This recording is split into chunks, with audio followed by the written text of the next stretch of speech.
So hello guys, welcome back to Ozone classes. Last lecture में हमने कर लिया था मूविंग चार्जेस एंड मैग्नेटिज्म, और अब हम लोग पढ़ेंगे electromagnetic induction, that is EMI.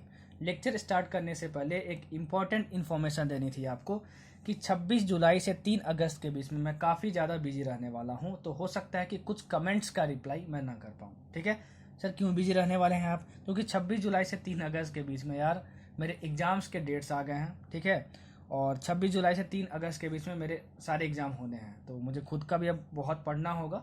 ठीक है, तो ऐसी बात नहीं है कि वीडियो नहीं आएगी, बीच में वीडियो आएगी आपकी। ठीक है, 26 से 3 मतलब हमारे पास 9 दिन होगा, तो बीच में वीडियो आएगी, 2 से 3 वीडियो आएगी आपकी, थोड़ी सी फ्रीक्वेंसी बस कम हो जाएगी।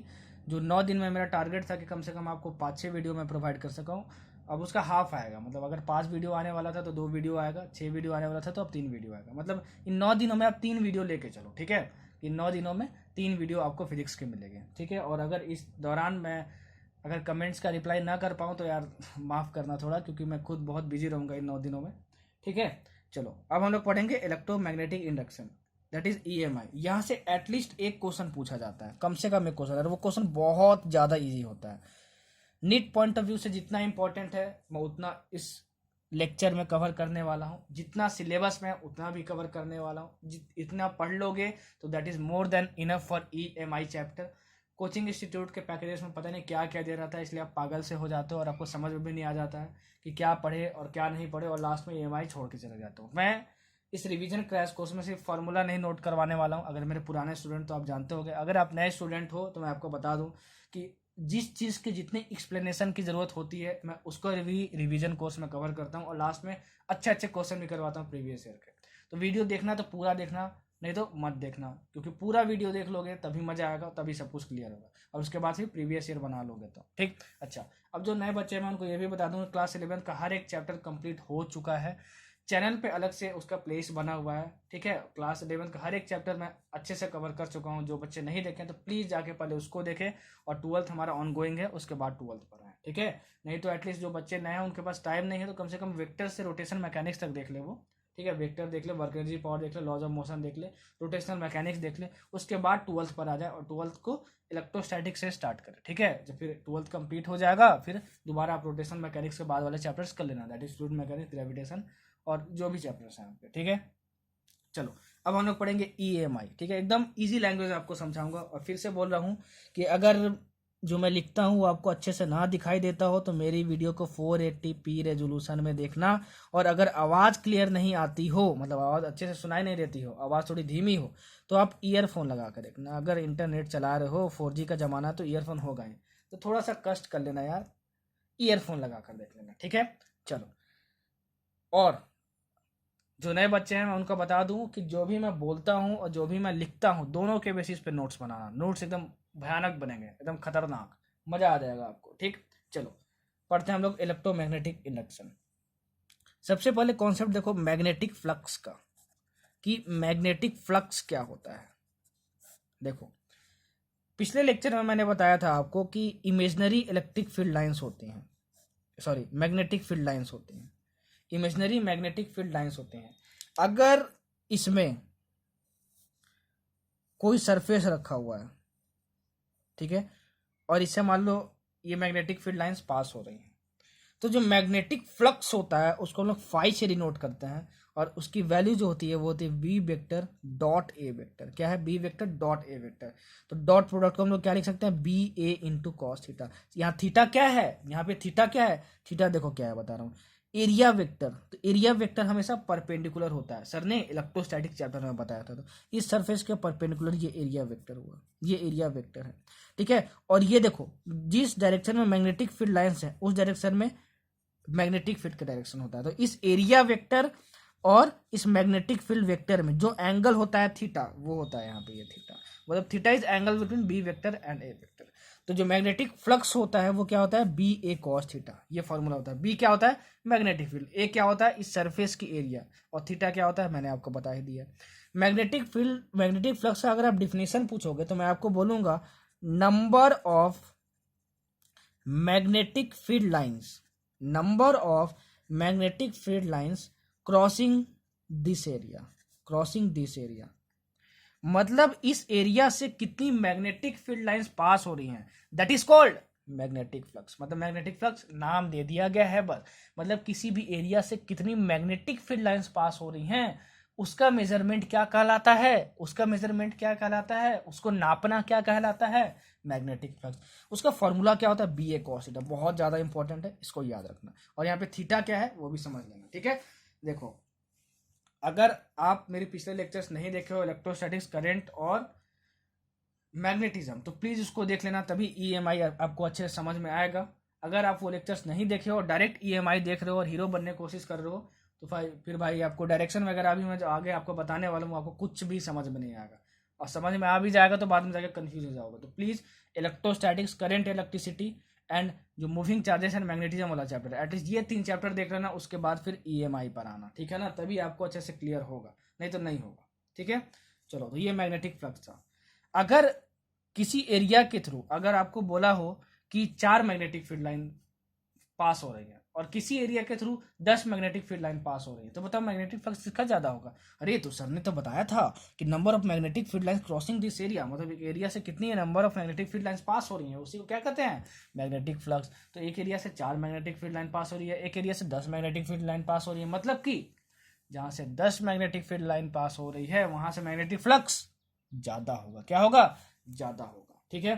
अच्छा, अब देखो ये इसको मैग्नेटिक फ्लक्स बोलते हैं, और इसका जो एसआई यूनिट आता है, ठीक है, एसआई यूनिट आता है, क्या आएगा जरा बताना, तो यहाँ से बी इंटू एरिया, ठीक है, बी मतलब क्या, tesla, tesla into metre square, area मतलब क्या, मीटर स्क्वायर, ये इसका एसआई यूनिट होता है। और टेस्ला इंटू मीटर स्क्वायर को ही, टेस्ला इंटू मीटर स्क्वायर को ही हम लोग क्या बोलते हैं, वीबर, क्या बोलते हैं, वीबर, और इसको हम लोग डब्ल्यू बी से डिनोट करते हैं। अब देखो इस डायग्राम में यहां पे तो एक कॉइल था बस, अगर इसमें n कॉइल्स लगे हों तो मैग्नेटिक फ्लक्स कितना होगा, आप इसमें बस n से मल्टीप्लाई कर देना, मतलब n into B A into cos theta, ये हो जाएगा 5। n क्या है यहाँ पे, नंबर ऑफ कॉइल्स है, क्या है यहाँ पे, नंबर ऑफ कॉइल्स है। मतलब आपको बोला जाए कि ये जो कॉइल है सिंगल कॉइल नहीं है, इसमें 4 कॉइल लपेटे हुए हैं, तो बताओ मैग्नेटिक फ्लक्स कितना होगा। तो आप बोलोगे कि मैं क्या करूंगा, बी ए कॉस थीटा वाले में बस n से मल्टीप्लाई कर दूंगा, क्या कर दूंगा, n से मल्टीप्लाई कर दूंगा। अब देखो यहाँ पे अगर थीटा 0 रख दे हम, theta is equal to 0 degree रख दे हम लोग, तो कॉस 0 1 हो जाएगा, मतलब 5 की वैल्यू क्या आ जाएगी, बी ए आ जाएगी, ठीक है, बी ए आ जाएगी।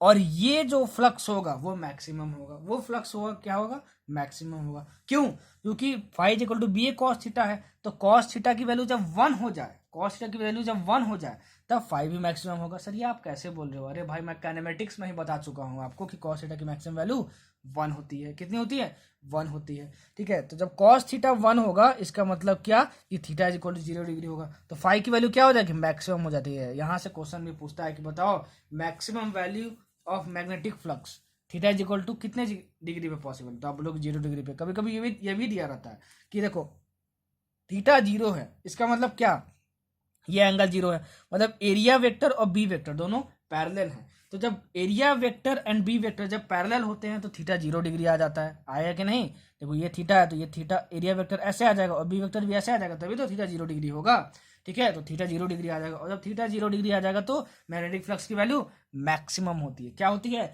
मैक्सिमम होती है। इसका मतलब ये कि जब area vector and B vector मतलब मैग्नेटिक फील्ड वेक्टर जब पैरेलल हो तो मैग्नेटिक फ्लक्स हमारा मैक्सिमम होता है, ये पूछ सकता है आपसे, ठीक है, ध्यान रखना, क्या करना, ध्यान रखना। अच्छा, अब ये आपका डॉट प्रोडक्ट है, ठीक है, तो डॉट प्रोडक्ट है तो ये कौन सा क्वांटिटी होगा, बोलोगे सर आप तो हर लेक्चर में बताते हो, इतना क्यों एक्सप्लेन करते हो सर, हम वेक्टर्स देख चुके हैं, ठीक है, और हमको आता है, इसलिए हम बता सकते हैं कि अगर डॉट प्रोडक्ट है तो ये स्केलर क्वांटिटी होगा, क्या होगा, स्केलर क्वांटिटी होगा, मतलब कि मैग्नेटिक फ्लक्स एक स्केलर क्वांटिटी है, ठीक है।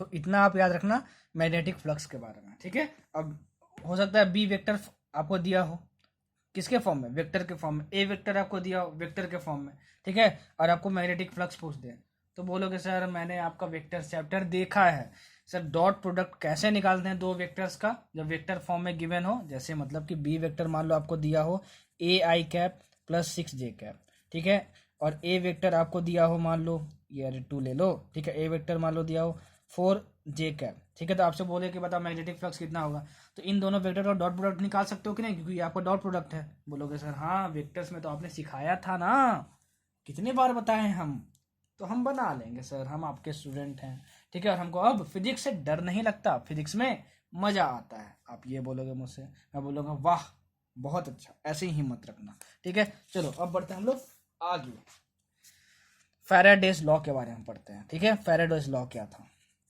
जितना बता रहा हूं सिर्फ उतना पढ़ के चले जाना, बहुत अच्छा स्कोर करोगे, एटलीस्ट 120 प्लस लाओगे 180 में से, एटलीस्ट बोल रहा हूँ। ठीक है, 120 प्लस लाओगे। जितना बता रहा हूँ उसके बेसिस पे नोट्स बना लेना, और जितना बोलता हूँ उसके बेसिस पे भी नोट्स बना लेना, जो क्वेश्चन का अप्रोच करवाता हूँ उसको समझ लेना और प्रीवियस ईयर बना के चल जाना। अगर लास्ट में टाइम बचा पाए, टाइम मैनेजमेंट भी इंपॉर्टेंट है, ये नहीं कि भाई आधे घंटे में 120 से ऊपर ले आओगे ना, टाइम मैनेजमेंट कर पाए, स्पीड अच्छी है आपकी। ठीक है, तो एटलीस्ट सारे क्वेश्चन आप देखोगे तो लगेगा कि हाँ ये तो सर के कॉन्सेप्ट पे आए हुए हैं, मेरे कॉन्सेप्ट से बाहर क्वेश्चन नहीं आएगा, ये मैं गारंटी देता हूँ। आप नीट का एग्जाम देके आओगे तो मैं यही इसी चैनल पे देखना वीडियो सोल्यूशन डालूंगा, और जो कॉन्सेप्ट पढ़ाया हूँ उसी से बना के दिखाऊंगा। ठीक है ना, और आपको ये भी बताऊंगा देखना कि ये क्वेश्चन इस ईयर में हुआ था और इसके इतना सिमिलर ये क्वेश्चन है, देख लेना यार। ठीक है, इसलिए भरोसे के साथ देखो लेक्चर्स को, और अपने टीचर पे भरोसा रखो, कंटेंट बहुत अच्छा प्रोवाइड कर रहा हूँ, जितना इंपॉर्टेंट है रिवीजन में उतना ही आपको बता रहा हूँ, और सिलेबस सारा कवर हो रहा है, सिलेबस में कुछ भी छोड़ नहीं रहा हूँ। ठीक है, तो ये मत दिमाग में रखना कि सर कुछ छोड़ दे रहे हैं ना, कवर सब कुछ कर रहा हूँ, कॉन्सेप्ट वाइज सब कुछ कवर कर रहा हूँ। ठीक है, प्रीवियस ईयर पूरा बनाओगे तो ज़्यादा क्लियर होगा आपका। ठीक, चलो Faraday's law of electromagnetic induction, that is EMI पढ़ते हैं क्या है। इसके दो लॉ हैं, इनके दो लॉ हैं। देखो फर्स्ट लॉ क्या था, फर्स्ट लॉ ये बोलता है कि अगर magnetic flux that is phi, अगर ये चेंज होगा, अगर ये चेंज होगा तो इसके चेंज होने की वजह से एक ईएमएफ जनरेट होता है। क्या जनरेट होता है, ईएमएफ जनरेट होता है। सर ईएमएफ मतलब क्या, अरे ईएमएफ मतलब वोल्टेज जनरेट होता है। क्या जनरेट होता है, वोल्टेज जनरेट होता है, मतलब एक बैटरी आ जाती है, और ये तब तक रहती है जब तक फाई चेंज हो रहा होता है। जैसे ही फाई की वैल्यू कांस्टेंट हो गई, मतलब कि फाई चेंज नहीं हो रहा है, इसका मतलब कि ईएमएफ जनरेट नहीं होगा, नो ईएमएफ। इसका मतलब क्या, नो ईएमएफ। ठीक है सर, ये क्या बोल रहे हो सर, बताइए प्लीज। देखो मैं क्या बोल रहा हूं आपको, अगर मैग्नेटिक फ्लक्स चेंज हो रहा है तभी वोल्टेज जनरेट होगा। ठीक है, अगर मैग्नेटिक फ्लक्स चेंज नहीं हो रहा है तो वोल्टेज जनरेट नहीं होगा। मैग्नेटिक फ्लक्स का फॉर्मूला क्या होता है, phi is equal to B A into cos theta. अगर मान लो हम मैग्नेटिक फील्ड को चेंज करें, ठीक है, तो फाई चेंज होगा, बोलोगे हाँ सर चेंज होगा, मतलब कि मैग्नेटिक फ्लक्स चेंज हो रहा है। अगर मान लो बी कांस्टेंट है, एरिया जो तुम्हारा सरफेस का एरिया है उसको वेरिएबल तुम बना दो, ठीक है ना, तब क्या होगा, फाई चेंज होगा, हाँ होगा। थीटा मतलब एंगल बिटवीन क्या, angle between magnetic field, angle between magnetic field and area vector. अरे थीटा क्या था, बी एंड ए के बीच में एंगल ही तो था, अगर इसको चेंज करोगे तब भी फाई चेंज होगा।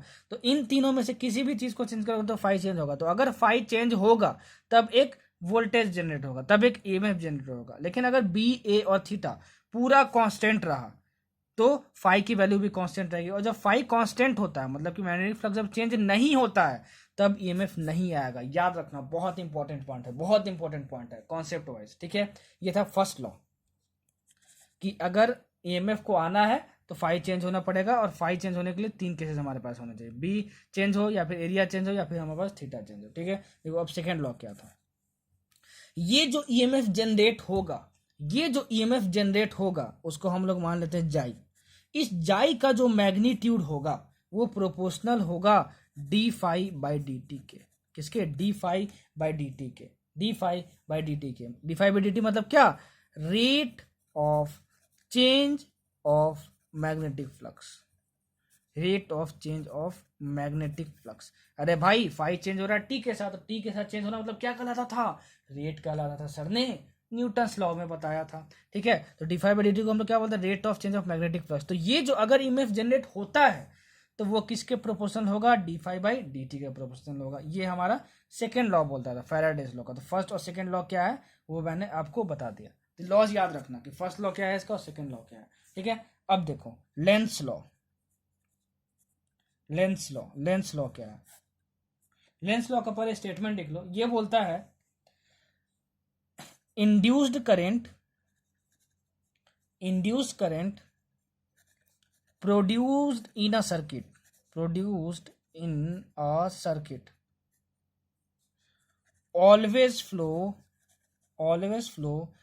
in such a direction that it opposes the change or the cause that has produced it। इसका लाइन जो है ना यार पूरा रट लेना, ठीक है ना, जो मैं लिखा हूं आपको, ठीक है। समझना कितना है इसके बारे में वो आपको मैं डायग्राम से बताता हूं, ठीक है ना। ये क्या बोल रहा है ये मैं आपको बताता हूं। देखो इंड्यूस्ड करंट, पहले इसका मतलब समझो। जब आप फाई चेंज किए, जब आप मैग्नेटिक फ्लक्स चेंज किए, तो मैग्नेटिक फ्लक्स चेंज होने की वजह से एक वोल्टेज जनरेट हुआ, एक ईएमएफ जनरेट हुआ। अगर किसी सर्किट में ईएमएफ जनरेट होगा तो सर ने क्या बताया था करंट इलेक्ट्रिसिटी में, अगर ईएमएफ आ गया तो बैटरी क्या करता है, एक सर्किट में करंट प्रोड्यूस करता है। क्या करता है, करंट प्रोड्यूस करता है, तो उस सर्किट में करंट आएगा। तो इस फाई के चेंज होने की वजह से एक ईएमएफ आया, इसको हम लोग बोलते हैं इंड्यूस्ड ईएमएफ। इंड्यूस्ड मतलब क्या, जबरदस्ती करवाया गया, इसको ईएमएफ लाया गया, जबरदस्ती ईएमएफ लाया गया, इसलिए इसको इंड्यूस्ड ईएमएफ बोलते हैं। फाई चेंज होने की वजह से अगर ईएमएफ आया तो करंट भी आएगा, ठीक है, ईएमएफ आएगा तो करंट भी आएगा। तो इस इंड्यूस्ड ईएमएफ की वजह से जो इंड्यूस्ड करंट आता है उसको हम लोग क्या बोलते हैं, इंड्यूस्ड करंट ही बोलते हैं, ठीक है। तो वो जो इंड्यूस्ड करंट है, ठीक है, उसका डायरेक्शन क्या होगा किसी भी सर्किट में, वो हमारा बताता है लेंस लॉ। क्या बताता है हमारा, लेंस लॉ। देखो यहाँ कितना कुछ बोल दिया लेकिन लिखा नहीं, तो उसके बेसिस पे नोट्स बना लेना, ठीक है। तो इंड्यूस करंट का डायरेक्शन फाइंड करने के लिए लेंस लॉ बनाया गया, ठीक है ना। लेंस लॉ मतलब बताता है कि इंड्यूस करंट का डायरेक्शन कैसे होगा, और उसी स्टेटमेंट को मैं अभी एक्सप्लेन करने वाला हूं। देखो मैं क्या बोल रहा हूं आपसे। मान लो कि ये आपका एक रिंग है, ये आपका एक रिंग है, एक मैग्नेट है यहाँ पर, ठीक है। इस मैग्नेट को आप इस रिंग के इस साइड ला रहे हो, मतलब इसके क्लोज में ला रहे हो, ठीक है। और क्लोज में लाने के वजह से, ठीक है, इसके थ्रू मैग्नेटिक फ्लक्स बढ़ रहा है। क्या बढ़ रहा है, मैग्नेटिक फ्लक्स बढ़ रहा है। देखो मैग्नेटिक फ्लक्स बढ़ने का मतलब क्या, number of magnetic field lines बढ़ रही हैं, ठीक है ना। नंबर ऑफ मैग्नेटिक फील्ड, अरे सर ने तो बताया कि मैग्नेटिक फ्लक्स क्या होता है, कैरियर से कितना मैग्नेटिक फील्ड लाइंस पास हो रही हैं, ठीक है। तो देखो जब वो यहाँ पे था, ठीक है, मान लो मैग्नेटिक फील्ड लाइंस इस मैग्नेट से ऐसे निकल रही हैं, देखो तो इतनी मैग्नेटिक फील्ड लाइंस पास कर रही हैं, देखो 1 2 3 कर रही हैं। जरा बताओ जब ये मैग्नेट पास में आ जाएगा, देखो ऐसे कुछ आ जाएगा, तब मैग्नेटिक फील्ड लाइंस कैसे पास करेंगे, 1 2 3 4 5 ऐसे। मतलब कि इसमें से मैग्नेटिक फील्ड लाइंस मान लो कि ऐसे ऐसे निकल रही हैं, और ये मैग्नेट और पास आ रहा है, तो इससे मैग्नेटिक फील्ड लाइंस ज्यादा पास हो रही है इस रिंग से। मतलब क्या, मैग्नेटिक फ्लक्स बढ़ रहा है। क्या कर रहा है, मैग्नेटिक फ्लक्स बढ़ रहा है। समझे, क्या बढ़ रहा है, मैग्नेटिक फ्लक्स बढ़ रहा है।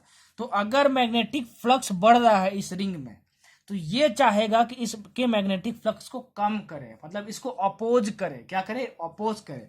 मतलब इसके थ्रू अगर मैग्नेटिक फ्लक्स मतलब फाई बढ़ रहा है, तो इसमें इस तरीके से करंट इंड्यूस्ड होगा ताकि इस मैग्नेटिक फ्लक्स को वो क्या कर पाए, कम कर पाए, ठीक है ना। क्या कर पाए, कम कर पाए। अगर इसके थ्रू मैग्नेटिक फ्लक्स डिक्रीज हो रहा होगा, डिक्रीज मतलब मैग्नेटिक फील्ड लाइंस मान लो डिक्रीज हो रही हो, ठीक है, तो इंड्यूस करंट क्या करता है, हमेशा अपोज करता है। क्या करता है, अपोज करता है। तब जो इंड्यूस करंट आएगा, जरा बताओ इसको कैसे अपोज कर सकता है। अरे भाई अपोज मतलब अपोजिट कर देना, ठीक है ना। मतलब अगर फाई अगर इसके थ्रू डिक्रीज कर रहा है, मतलब मैग्नेटिक फील्ड लाइंस अगर इसके थ्रू डिक्रीज कर रही है, ठीक है, इसका मतलब क्या कि इसको अपोज करना है। मतलब मैग्नेटिक फील्ड लाइन अगर डिक्रीज कर रही है तो इंड्यूस करंट इसको अपोज करेगा। तो अपोज करेगा मतलब क्या कि ये कोशिश करेगा कि ये बढ़ाए मैग्नेटिक फ्लक्स को। क्या करे, बढ़ाए मैग्नेटिक फ्लक्स, मतलब इसके opposite. Magnetic field line decrease हो रही है तो इसको ये बढ़ाने की कोशिश करेगा, ठीक है ना। ऐसा इंड्यूस करंट का डायरेक्शन होगा। अच्छा अब देखो मैग्नेटिक फील्ड लाइंस जो है वो बी वेक्टर से रिलेटेड होते हैं। अरे बी वेक्टर मतलब मैग्नेटिक फील्ड होता है, तो जितना ज्यादा मैग्नेटिक फील्ड होगा उतनी ज्यादा मैग्नेटिक फील्ड लाइंस होंगी, जाहिर सी बात है, ठीक है। अच्छा अब देखो ये जो तुम्हारा रिंग है ना, ये जो रिंग है वो तुम्हारा ऐसे है, ऐसे रखा हुआ है, ऐसे रखा हुआ है, ऐसे ऐसे ठीक है, ये है ऐसे रखा हुआ है ये रिंग, ठीक है, ये रिंग ऐसे रखा हुआ और ये जो मैग्नेट है वो ऐसे जा रहा है, ये ऐसे जा रहा है। तो देखो यहाँ से मैग्नेटिक फील्ड लाइंस निकल रही हैं, ठीक है। तो मैंने क्या बताया कि मैग्नेट जब पास में जा रहा है तो मैग्नेटिक फ्लक्स बढ़ रहा है, क्या कर रहा है, मैग्नेटिक फ्लक्स बढ़ रहा है। तो इंड्यूस करंट क्या बोलेगा, मैं तो तुम्हें अपोज करूंगा, तो ये बढ़ाना चाह रहा है तो वो क्या बोलेगा, हम हटा देंगे, ठीक है। तो देखो मैग्नेटिक फील्ड लाइंस ऐसे आ रही हैं, ठीक है, तो फ्लक्स बढ़ रहा है, क्या कर रहा है, फ्लक्स बढ़ रहा है, मैग्नेटिक फ्लक्स। तो देखो ये आपका जो है ये आपका रिंग है। तो मान लो आपका करंट ऐसा ही हो, इस डायरेक्शन में हो, मतलब एंटी क्लॉकवाइज हो, ठीक है।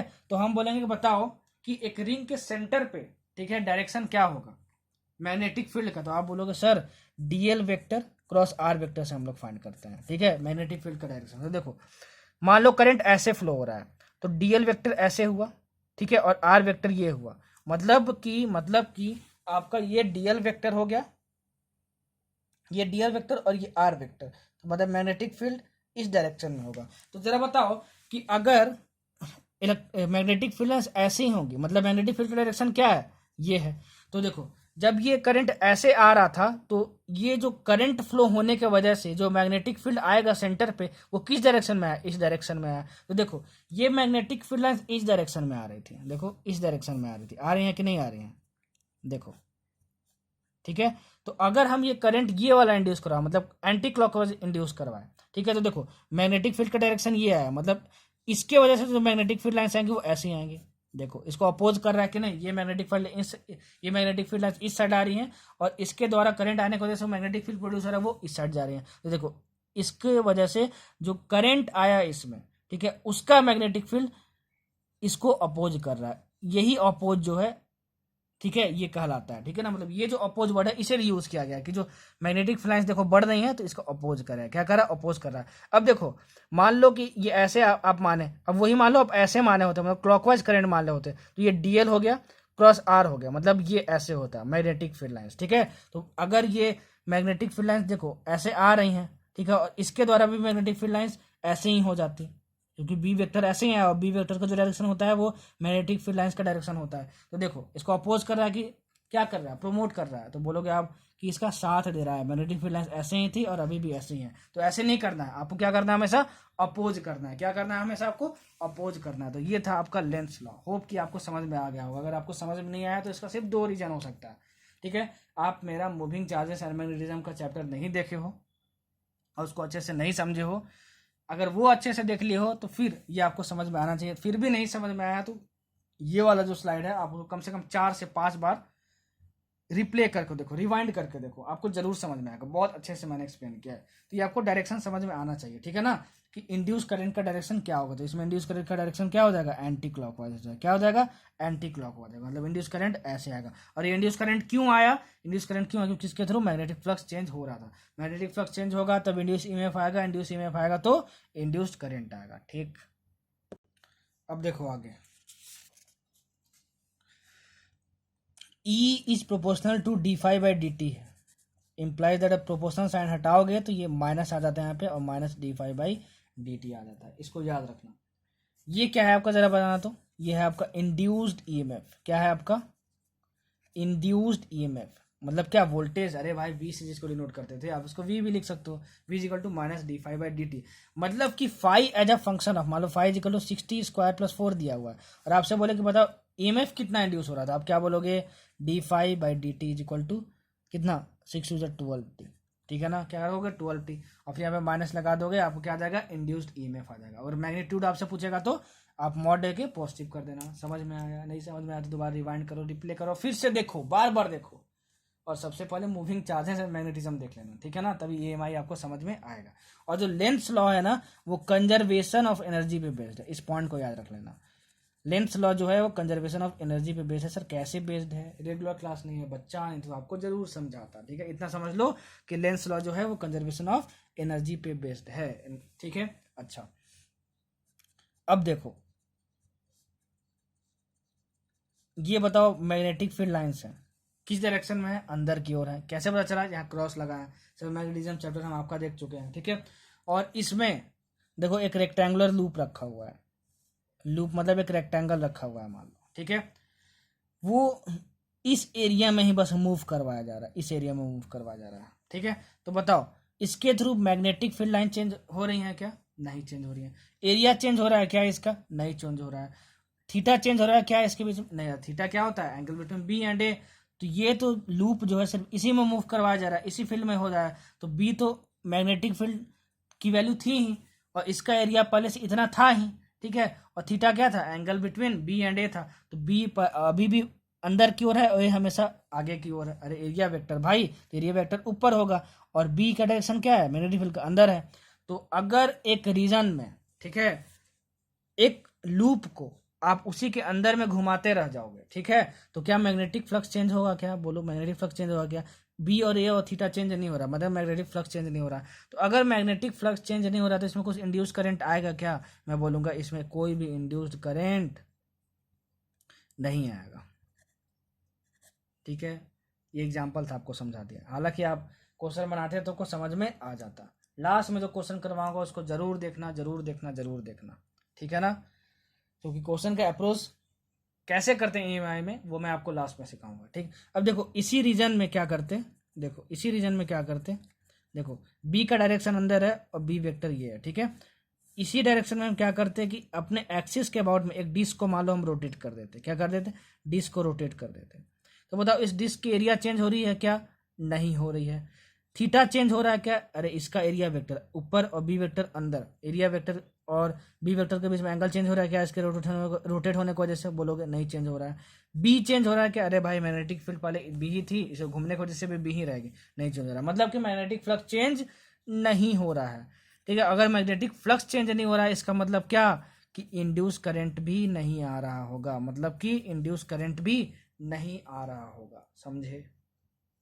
नहीं समझे तो दोबारा रिवाइंड करके देखो, रिप्ले करके देखो, जरूर समझ में आएगा। देखो बार बार इसलिए रिपीट करता हूँ क्योंकि फिजिक्स पढ़ने का यही तरीका है, बार बार जो समझ में ना आए उसको पढ़ो और खुद के दिमाग के स्टेज पे, खुद के दिमाग पर स्टेज डालो और खुद समझो कि सर ने ऐसा क्या बोल दिया है कि मुझे समझ में नहीं आया, और मुझे क्यों नहीं समझ में आ रहा है, बाकी 90 लोग को समझ में आ रहा है, बाकी 10 को क्यों नहीं समझ में आ रहा है।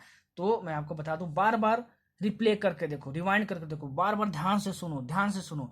सर ने मुझे बोला था मैग्नेटिज्म चैप्टर देख लेना, तब इसको देखना ईएमआई को, तब क्लियर हो। क्या मैंने मैग्नेटिज्म चैप्टर देखा है? नहीं देखा है, इसका मतलब मैं अपने आप को धोखा दे रहा हूँ, मुझे ये चैप्टर समझ में नहीं आएगा, और आएगा अभी तो मैं कंफ्यूज जाऊंगा। तो पहले मैग्नेटिज्म जाकर देखना, ठीक है। हाँ मैं मैग्नेटिज्म देख चुका हूँ, ठीक है, तब भी मुझे ये क्लियर नहीं हो रहा। इसका मतलब सर ने क्या बोला है, बार बार रिप्ले और रिवाइंड करके देखो और मुझे देखना है, मुझे समझ में आएगा, ये एटीट्यूड रखो, ठीक है, तो सब कुछ समझ में आएगा, ठीक।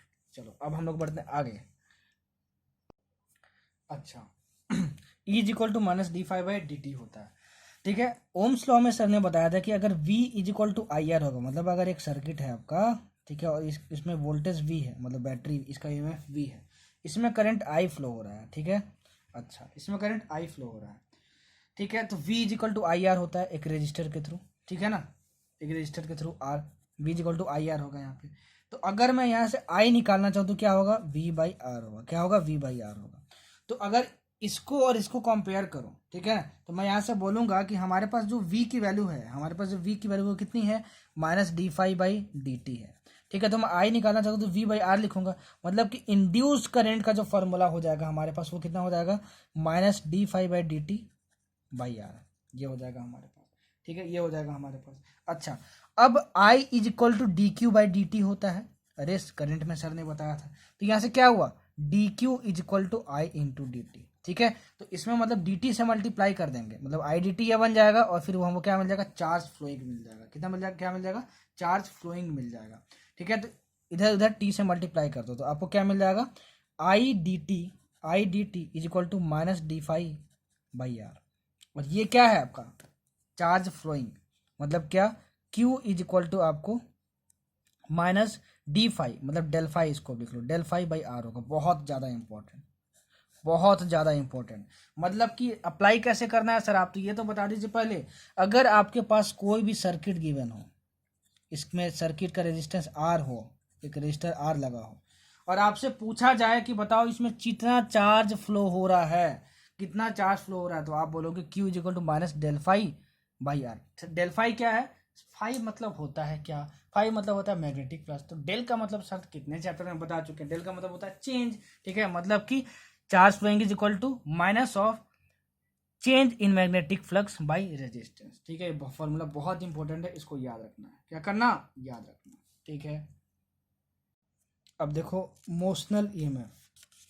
मोशनल ईएमएफ क्या होता है? मोशनल ईएमएफ,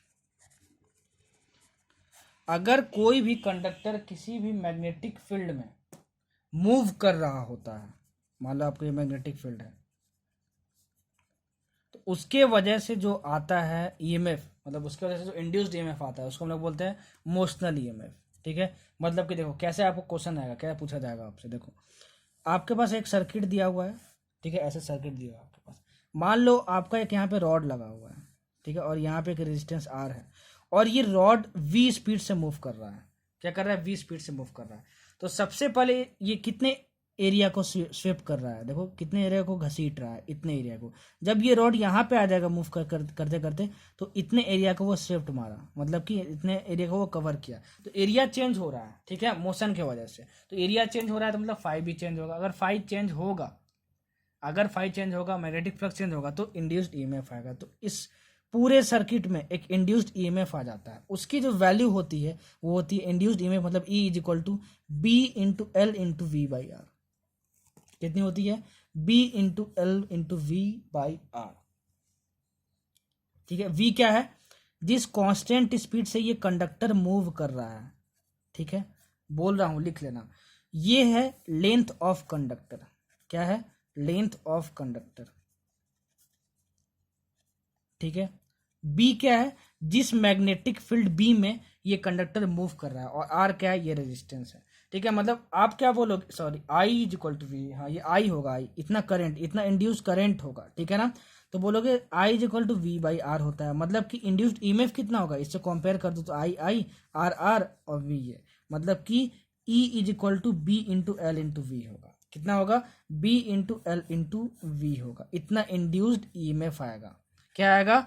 इंड्यूस्ड ईएमएफ आएगा। तो याद रखना, कभी भी क्वेश्चन में बोल रहा हो ऐसा कुछ सर्किट दिया हो, ठीक है, और ये कंडक्टर मूव कर रहा हो इसमें, मतलब कि एरिया वो चेंज कर रहा है, ठीक है, एरिया चेंज होने की वजह से मैग्नेटिक फ्लक्स चेंज होगा, वो चेंज होगा तो इंड्यूस्ड ईएमएफ आएगा। उसकी वैल्यू को B into L into V होगी, और जो करंट आएगा I equal to V by R लगा के, वी की value B into L into V रख देंगे बाई आर। ठीक है, तो इतना जो करंट है वो इसमें फ्लो होना शुरू हो जाएगा, इतना करंट इसमें फ्लो होना शुरू हो जाएगा। अच्छा, अब क्वेश्चन में ये भी आपसे पूछता है कि बताओ इसका ये एंड या फिर ये एंड, कौन सा एंड हायर पोटेंशियल पे होगा, आपको ये बताना है। ठीक है, तो देखो उसको निकालना मैं आपको सिखा रहा हूं। ये आपका एक कंडक्टर है, इस कंडक्टर में किसी भी एक इलेक्ट्रॉन को ले लो, इस इलेक्ट्रॉन को हम ले लिए, ठीक है ना। अगर रॉड इस साइड मूव कर रहा है तो इलेक्ट्रॉन भी इस साइड मूव कर रहा है भी। देखो मैग्नेटिक फील्ड लाइन का डायरेक्शन किधर है? अंदर की ओर है, मतलब अंदर की ओर मैग्नेटिक फील्ड है। ठीक है, तो किसी भी चार्ज पार्टिकल पे मैग्नेटिक फोर्स का डायरेक्शन देखने के लिए हम लोग क्या करते हैं? F vector equal to Q into V vector cross B vector. ठीक है, तो अगर इलेक्ट्रॉन पे देख रहे हैं तो मतलब यहाँ पे माइनस ई लिखेंगे, तो minus E V vector cross B vector. तो V vector cross B vector का पहले डायरेक्शन निकालो, और क्या कर देना? उसका अपोजिट डायरेक्शन, मतलब माइनस कर देना। वेक्टर चैप्टर में मैंने पढ़ाया था ये कॉन्सेप्ट, मैंने वेक्टर चैप्टर में बताया था कि निगेटिव ऑफ ए वेक्टर का डायरेक्शन कैसे निकालते हैं। तो V vector cross B vector निकालो पहले। ठीक है, तो V vector cross B vector, magnetic field अंदर है तो फोर्स इस डायरेक्शन में आएगा। ठीक है ना, मैग्नेटिक फोर्स इस इलेक्ट्रॉन पे, लेकिन उसका माइनस, मतलब उसको अपोजिट लेना है, मतलब इस इलेक्ट्रॉन पे इस साइड फोर्स लग रहा होगा। वी क्रॉस बी इस साइड आया तो उसका हमको माइनस लेना है, मतलब कि अपोजिट डायरेक्शन ले लेना। तो इस साइड आ रहा था तो हमको इसको अपोजिट डायरेक्शन ले लेंगे तो ये नीचे की तरफ आ जाएगा। तो इस पे किस डायरेक्शन में फोर्स लग रहा है? इस डायरेक्शन में। कौन सा फोर्स? Magnetic force. तो ये इलेक्ट्रॉन नीचे आ जाएगा। क्या आ जाएगा? यहाँ के सारे इलेक्ट्रॉन्स नीचे आ जाएंगे, तो यहाँ पे निगेटिव चार्ज एक्यूमुलेट हो जाएगा रॉड के नीचे वाले में, और इलेक्ट्रॉन जहाँ से नीचे आ गए हैं वहाँ पे क्या बच जाएगा? पॉजिटिव चार्ज बच जाएगा। क्या बच जाएगा? पॉजिटिव चार्ज बच जाएगा। तो आपको पता है कि पॉजिटिव चार्ज का पोटेंशियल निगेटिव चार्ज से ज़्यादा होता है, तो ये एंड जो है वो क्या है? पॉजिटिव पोटेंशियल पे, और ये है निगेटिव पोटेंशियल पे, मतलब ये हायर पोटेंशियल पे और ये लोअर पोटेंशियल पे। मतलब ये P अगर पॉइंट और ये Q है तो हम बोलेंगे इस केस में कि VP is greater than VQ। ठीक है, VP। और इसको अगर हमको बैटरी से रिप्लेस करना होगा, देखो पॉजिटिव एंड कौन सा है? P वाला है, मतलब इसको हम बैटरी से रिप्लेस करेंगे तो ये बड़ा वाला एंड आएगा, पॉजिटिव एंड आएगा, और क्यू वाला एंड छोटा एंड आएगा, मतलब ये प्लस साइड होगा और ये माइनस साइड होगा। ये आपको लिखने आना चाहिए, ठीक है। मतलब इसको हम लोग एक इमेजिनरी बैटरी से भी रिप्लेस कर सकते हैं, ठीक है। और किसका पोटेंशियल ज़्यादा होगा और किसका कम होगा मैंने बता दिया, ठीक है। वीपी का वी का कैसे फाइंड करेंगे आपको मैंने बता दिया, और ये आपका काम है कि कैसे समझना है आपको। अगर आप समझ गए तो बहुत अच्छी बात है, नहीं समझ पाया तो दोबारा रिप्ले करो, दोबारा रिवाइंड करो, जरूर आपको समझ में आएगा। घबराना मत यार, पूरा वीडियो देखना, क्वेश्चन बनाना, क्लियर हो जाएगा सब कुछ। घबरा जाते हो बीच में इसलिए काम फिर नहीं बनता है, ठीक है। अच्छा, ये हमको समझ में आया। अब इस देखो, अब ये मैग्नेटिक फील्ड है, ठीक है, बोलो हाँ, ये मैग्नेटिक फील्ड है, इसमें करंट फ्लो होने लगा। तो अगर इसमें करंट फ्लो होने लगा और ये मूव भी कर रहा है, ठीक है ना, तो सर ने बताया था कि अगर एक मैग्नेटिक फील्ड में एक कंडक्टर होता है, करंट कैरिंग कंडक्टर, ये कंडक्टर है तो अब इसमें करंट आने लगा, तो उस पर एक फोर्स लगता है, मैग्नेटिक फोर्स, वो लगता है L vector I into L vector cross B vector. कितना लगता है? F vector is equal to I into L vector cross B vector, ठीक है। तो अब इस पे भी फोर्स लगने लगेगा, क्या लगेगा? इस पे भी फोर्स लगने लगेगा, ठीक है। वो कैसे निकालेंगे? I into L into B into sine theta, I into L into B into sine theta से। अरे इसको ब्रेक करके लिख दिया तो थीटा क्या है यहाँ पे देखो, B L vector cross B vector, मतलब आपका एल वेक्टर इस डायरेक्शन में, बी वेक्टर इस डायरेक्शन में, ठीक है। मतलब कि फोर्स इस डायरेक्शन में निकाल लेना, ये मैग्नेटिज्म मैंने बताया, ठीक है। इस कंडक्टर पे किस डायरेक्शन में फोर्स आएगा? इस डायरेक्शन में आएगा, ठीक है। और थीटा क्या है यहाँ पर? थीटा है आपका एल बी 90 साइन 90 बनेगा, तो आई इंटू एल इंटू बी हो गया आपके पास, ठीक है। ये हमको समझ में आता है। तो एफ की जो वैल्यू होगी वो कितनी आ जाएगी? I into L into B, और एल इंटू बी और आई की वैल्यू कितनी है? B into L into V by R, मतलब कितना आ गया? B square L square V by R, इतना आ गया फोर्स, ठीक है ना। ये फोर्स आ गया, ये फोर्स अब इस पे कंडक्टर पे लग रहा है इस डायरेक्शन में। तो अब ये जो कंडक्टर है, ठीक है, उसको उसकी स्पीड कम होगी कि नहीं होगी? हाँ, कम होगी, ठीक है। तो अगर इसकी स्पीड कांस्टेंट रखनी है, तो अगर इस डायरेक्शन में एफ फोर्स लग रहा है तो इस डायरेक्शन में भी आपको एफ फोर्स लगाना होगा, ठीक है। क्या लगाना? एफ फोर्स लगाना होगा, तभी तो नेट फोर्स 0 हो जाएगा और वो कांस्टेंट स्पीड से मूव करेगा। न्यूटन्स लॉज ऑफ मोशन का कॉन्सेप्ट, ठीक है। अच्छा, तो अगर उसको कांस्टेंट स्पीड से मूव करना है तो आपको इतना फोर्स लगाना पड़ेगा, इसको याद रख लेना, बहुत इंपॉर्टेंट है। तो आपको पावर कितना जनरेट करना पड़ेगा? तो पावर का फॉर्मूला होता है F into V, work energy power में मैंने बताया था। तो एफ आप निकाल लिए, यहाँ पे देखो एफ निकाल लिए, ठीक है, इतना। तो वी से मल्टीप्लाई कर दो कितना आ जाएगा? V square L square V square by R, मतलब इतना पावर जनरेट करना पड़ेगा। तो ये फार्मूला, ये फार्मूला, ये कॉन्सेप्ट और ये कॉन्सेप्ट, और ये कैसे निकालते हैं, कौन हायर पोटेंशियल पे कौन लोअर पोटेंशियल पे, और बैटरी कैसे लगाते हैं, उसको समझ लेना। समझ लिए तो बहुत अच्छी बात है, नहीं समझे तो बार बार रिप्ले करो, रिवाइंड करो, समझ में आ जाएगा। एकदम बच्चों की तरह समझाया मैंने, ठीक है। तो ये था आपका मोशनल ईएमएफ। एक कंडक्टर अगर मूव कर रहा है, ठीक है, किसी भी मैग्नेटिक फील्ड में, तो area swift by it in the magnetic field changes, so phi changes, और फाई चेंज होने की वजह से मैग्नेटिक फ्लक्स चेंज हो रहा है, तो हमारे पास इंड्यूस करंट आता है, उसकी वैल्यू हमने देख ली, ठीक है। तो ये था आपका स्टेट कंडक्टर, ऐसा कंडक्टर था तब, ठीक है, ऐसा कंडक्टर था तब। तो E is equal to B into V into A लिख देते थे, ठीक है ना, हम लोग ऐसे। और ये क्या था? लेंथ ऑफ कंडक्टर था, ठीक है। अब मान लो कंडक्टर कुछ ऐसे शेप का हो, ऐसे शेप का हो, ठीक है, और वो ऐसे मूव कर रहा हो, वी ऐसे मूव कर रहा हो, ठीक है, और मैग्नेटिक फील्ड लाइंस ऐसे ही हो, अंदर की ओर हो, अंदर की एग्जांपल के लिए ले रहा हूँ, ठीक है ना, अंदर में, और इसमें मूव कर रहा है। तो सर ने बताया था कि अगर एक मैग्नेटिक फील्ड है, उसमें एक कंडक्टर मूव कर रहा है, ठीक है, तो उसमें मोशनल ईएमएफ आएगा, और मोशनल ईएमएफ आने की वजह से, ठीक है, मोशनल ईएमएफ आने की वजह से उसमें क्या आएगा? इंड्यूस्ड ईएमएफ आएगा, तो इंड्यूस्ड करंट भी आएगा, तो उसकी वैल्यू कितनी होगी, ठीक है। तो देखो कैसे निकालेंगे। जब कंडक्टर का शेप स्ट्रेट ना होके कुछ और हो, तो हम लोग क्या करते हैं? इसके इंड पॉइंट्स को ज्वाइन करते हैं, देखो इंड पॉइंट को ज्वाइन करते हैं, ए और बी को, और इसका लेंथ हम लोग फाइंड करते हैं, ये इसका लेंथ, ये एल, मतलब ये एल इज इक्वल टू यहाँ पे ए बी ले लो, ठीक है ना, ये लेंथ फाइंड कर लो, ठीक है। और फिर देखते हैं इस लेंथ के वेलोसिटी, इस लेंथ के परपेंडिकुलर कौन सी वेलोसिटी है। मतलब कंडक्टर मान लो ऐसे मूव कर रहा है, वी वी, ठीक है, और देखो इस लेंथ के परपेंडिकुलर एक लाइन ड्रॉ करो, और इसका कंपोनेंट इस डायरेक्शन में फाइंड करो। मतलब अगर ये एंगल थीटा आपको दिया हो, तो ये इसका इस डायरेक्शन में कंपोनेंट कितना होगा? वी कॉस थीटा होगा। अरे कंपोनेंट ऑफ वेक्टर्स में मैंने पढ़ाया था, कितना होगा? वी इंटू कॉस थीटा होगा, ठीक है। तो जो हमारे पास ई की वैल्यू आएगी, ई की वैल्यू आएगी, वो आएगी ये लेंथ मतलब ए बी, और इस लेंथ के परपेंडिकुलर वाली वेलोसिटी आप देखना, तो कितनी आई, v cos theta into length लिख लिया, वेलोसिटी लिख लिया, और b मतलब मैग्नेटिक फील्ड का अगर वैल्यू b दिया है तो ये b हो गया। तो ये हुआ अगर इस केस में हम लिखेंगे इंड्यूस्ड ईएमएफ का फॉर्मूला। तो मतलब कि अगर मान लो आपको ऐसा दिया हो कोई शेप, ठीक है, तो आप लेंथ की वैल्यू यहाँ पे क्या लोगे, ये लोगे, ये वाला लेंथ लोगे, ठीक है। अच्छा, v कौन सा लोगे, जो इस लेंथ के परपेंडिकुलर हो, ठीक है ना। अच्छा, और b क्या, मैग्नेटिक फील्ड की वैल्यू दी रहेगी, वही आप ले लोगे, ठीक है। तो इसको अप्लाई करने आपको आना चाहिए।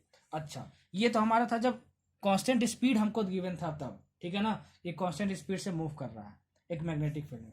अगर मान लो कोई बार रोटेट कर रहा हो, मतलब मोशनल ईएमएफ की हम लोग बात तो करें, ठीक है ना, लेकिन अब जो भी आपका रॉड है, ये जो आपका रॉड है वो रोटेट कर रहा हो, ये रॉड क्या कर रहा हो, रोटेट कर रहा हो, ठीक है। तो देखो, अगर आपका ये मैग्नेटिक फील्ड है, अगर ये आपका मैग्नेटिक फील्ड है, ठीक है ना, बोलो हाँ, तो इसमें अगर आपका मान लो एक रॉड है और वो यहाँ से हिंज्ड है, क्या है, हिंज्ड है, मतलब यहाँ से फिक्स्ड है, और इसको मैं रोटेट करवा दूं, ऐसे घुमा दो, इसमें घुमा दो, तब इसमें भी एक ईएमएफ जनरेट होता है, उसको भी हम लोग बोलते हैं मोशनल ईएमएफ। अरे कर तो आप वही रहे हो ना, अगर इसको घुमा रहे हो तो इसकी कुछ टेंजेंशियल स्पीड होगी, ठीक है। तो अगर किसी स्पीड से इसको रोटेट कर रहे हो, इसको घुमा रहे हो इस रॉड को इसमें, ठीक है, तो क्या होगा, एक मोशनल ईएमएफ प्रोड्यूस होगा, और वो मोशनल ईएमएफ जो प्रोड्यूस होगा रोटेट होने की वजह से, उसकी जो वैल्यू होगी वो होगी आपके पास E is equal to B into omega L square by two. देखो यहाँ पे ओमेगा है जिस स्पीड से ये रोटेट कर रहा है, इसकी एंगुलर स्पीड, एल है लेंथ ऑफ कंडक्टर, बी क्या है, बी जिस मैग्नेटिक फील्ड में रखा गया है, और एल क्या है, दिस लेंथ ऑफ कंडक्टर हम फाइंड कर चुके हैं। तो इंड्यूस्ड ईएमएफ जितना आएगा इसमें क्या होगा, B omega L square by two आएगा, ठीक है ना। और कौन सा हाइयर पोटेंशियल पे होगा और कौन सा लोअर पोटेंशियल पे होगा वो कैसे फाइंड करते हैं मैंने बता दिया। ये पी पॉइंट है और अगर ये क्यू पॉइंट है, ठीक है, तो इस केस में पी पॉइंट जो है वो हायर पोटेंशियल पे आएगा क्यू के कंपैरिजन में। आप ये निकाल के देख लेना, मैंने जो मेथड बताया उससे आपकी थोड़ी प्रैक्टिस भी हो जाएगी, ठीक है ना, क्या हो जाएगी, प्रैक्टिस भी हो जाएगी। और ये फॉर्मूला सबके लिए एप्लीकेबल है, ठीक है ना, क्या है, सबके लिए एप्लीकेबल है। अगर मान लो आप अगर ये ऐसे कंडक्टर होता, ऐसे, ठीक है, और ये पॉइंट फिक्स्ड होता, क्या होता, फिक्स्ड होता, और ये ऐसे रोटेट कर रहा होता, ठीक है, तब इसमें जो इंड्यूस्ड ईएमएफ आता ना वो पता है कितना आता, बी जिस मैग्नेटिक फील्ड में रखा गया है, जिस एंगुलर स्पीड से रोटेट करे, इनटू ओमेगा, और जो लेंथ लेंगे ना वो ये लेंथ लेंगे, एंड पॉइंट को जान करो वो लेंथ लेंगे, तो B omega L square by two, ठीक है। तो अगर रॉड हो तो ऐसा लेंगे लेंथ, और अगर किसी भी शेप का हो तो उसके एंड पॉइंट को ज्वाइन करो, और वो जो एल होगा वो यहाँ पे एल होगा, समझ में आया। अच्छा, और कौन सा पोटेंशियल हायर पोटेंशियल पे होगा वो जो मैंने पहले बताया मेथड, उसी मेथड से हम लोग फाइंड कर लेंगे। और ये मोशनल ईएमएफ पे बस इतना ही आपको जानना है और कुछ नहीं जानना है, ठीक है ना। मोशनल ईएमएफ पे इतना जान लिए तो that is more than enough. और जो जो आपको बताऊँ सिर्फ उतना ही याद रखना, और जो जो बस डायरेक्शन फाइंड करने को बताया उतना ही कॉन्सेप्ट याद रखना।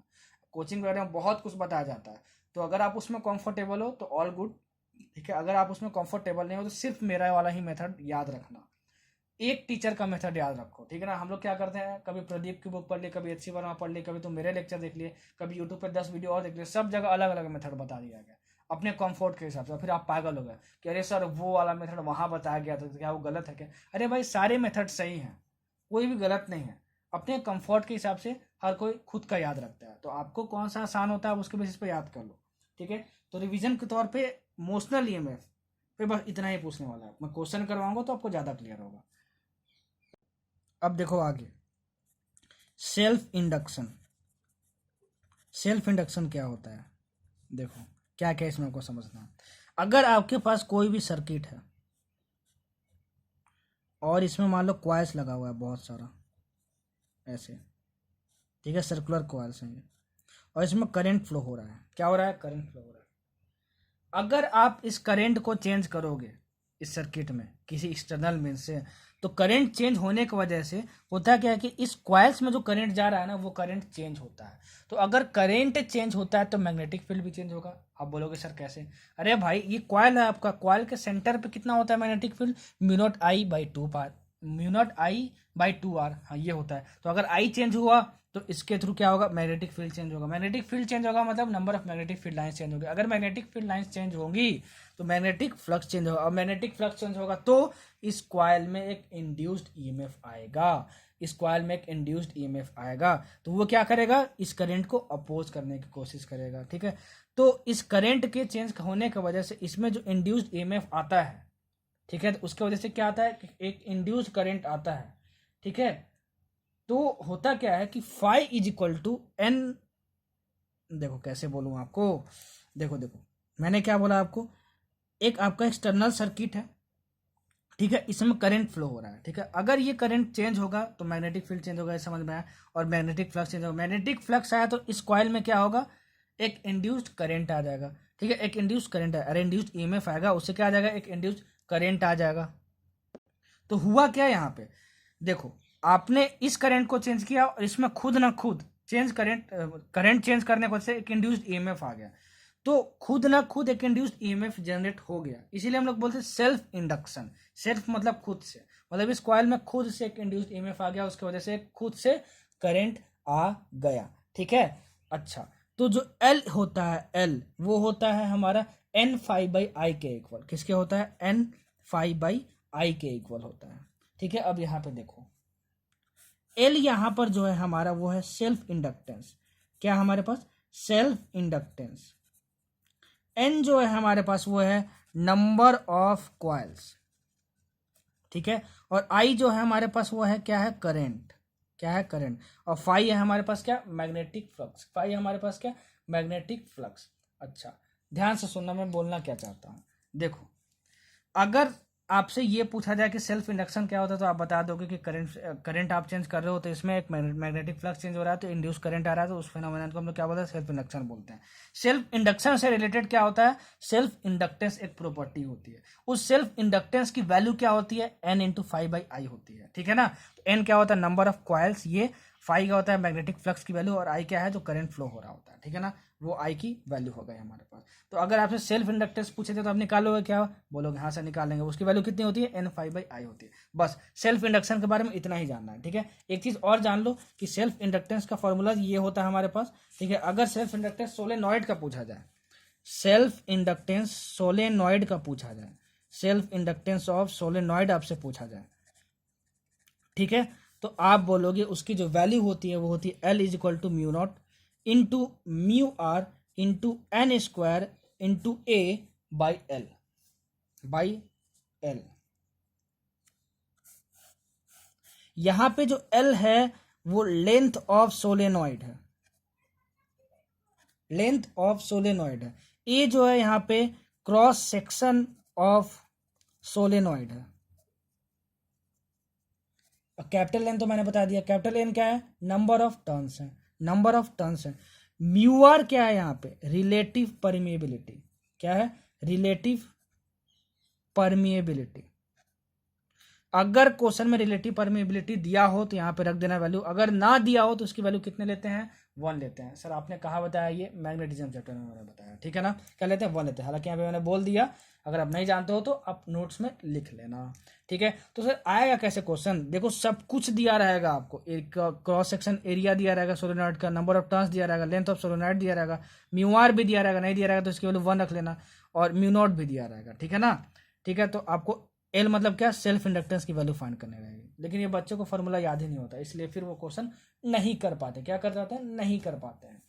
अच्छा ठीक है, अब हो क्या रहा है कि तुम उस कॉइल में आप क्या कर रहे थे, जो करंट फ्लो हो रहा था, जो करंट फ्लो हो रहा था उसको आप चेंज कर रहे थे, उसको आप क्या कर रहे थे, चेंज कर रहे थे। तो इसमें एक इंड्यूस्ड ईएमएफ जनरेट हुआ था इस कॉइल में, बोलो हाँ जनरेट हुआ था कि नहीं, हाँ क्यों जनरेट हुआ था, क्योंकि मैग्नेटिक फ्लक्स चेंज हो रहा था तो इंड्यूस्ड ईएमएफ आएगा। तो उस इंड्यूस्ड ईएमएफ की जो वैल्यू होती है वो होती है E equal to minus L into D I by D t. क्या होती है, minus L into D I by D t. D I by D t क्या है, rate of change of current. सब कुछ दिया रहेगा आपको, याद रखना सब कुछ दिया रहेगा, ठीक है। E is equal to minus L D I by D T, मतलब क्या कि आप करंट चेंज कर रहे थे तो मैग्नेटिक फ्लक्स चेंज हो रहा था, सर ने एक्सप्लेन किया, मैग्नेटिक फ्लक्स चेंज होगा तो उसमें इंड्यूस्ड ईएमएफ आएगा, उस इंड्यूस्ड ईएमएफ की वैल्यू कितनी होगी, minus L by minus L into D I by D T. L मतलब क्या, self inductance, D I by D T मतलब किस रेट से आप करंट चेंज कर रहे हो। बस सेल्फ इंडक्शन के बारे में इतना ही समझना है और इतना ही आपके सिलेबस में भी, और इतने से ही क्वेश्चन आपसे बन जाएगा, आप देख लेना। फालतू में और जो पैकेज वगैरह में पता नहीं क्या क्या दिया होगा, मैं समझ सकता हूँ, ठीक है, वो पढ़ने की कोई ज़रूरत नहीं। रिवीजन के तौर पे इतना इनफ है। अगर आप बहुत ज़्यादा फिजिक्स पढ़ चुके हो, ठीक है, तब ये रिवीजन कर रहे हो, तो अगर आप चाहो तो उन टॉपिक्स को ऊपर ऊपर से बस देख सकते हो। अगर नहीं देखते हो, छोड़ देते हो, कोई बात नहीं। किन टॉपिक्स की बात कर रहे हैं सर? अरे जो कोचिंग मटेरियल में एक्स्ट्रा दिया रहता है, जितना मैं पढ़ा है उससे बहुत सारा एक्स्ट्रा दिया होगा, देखना।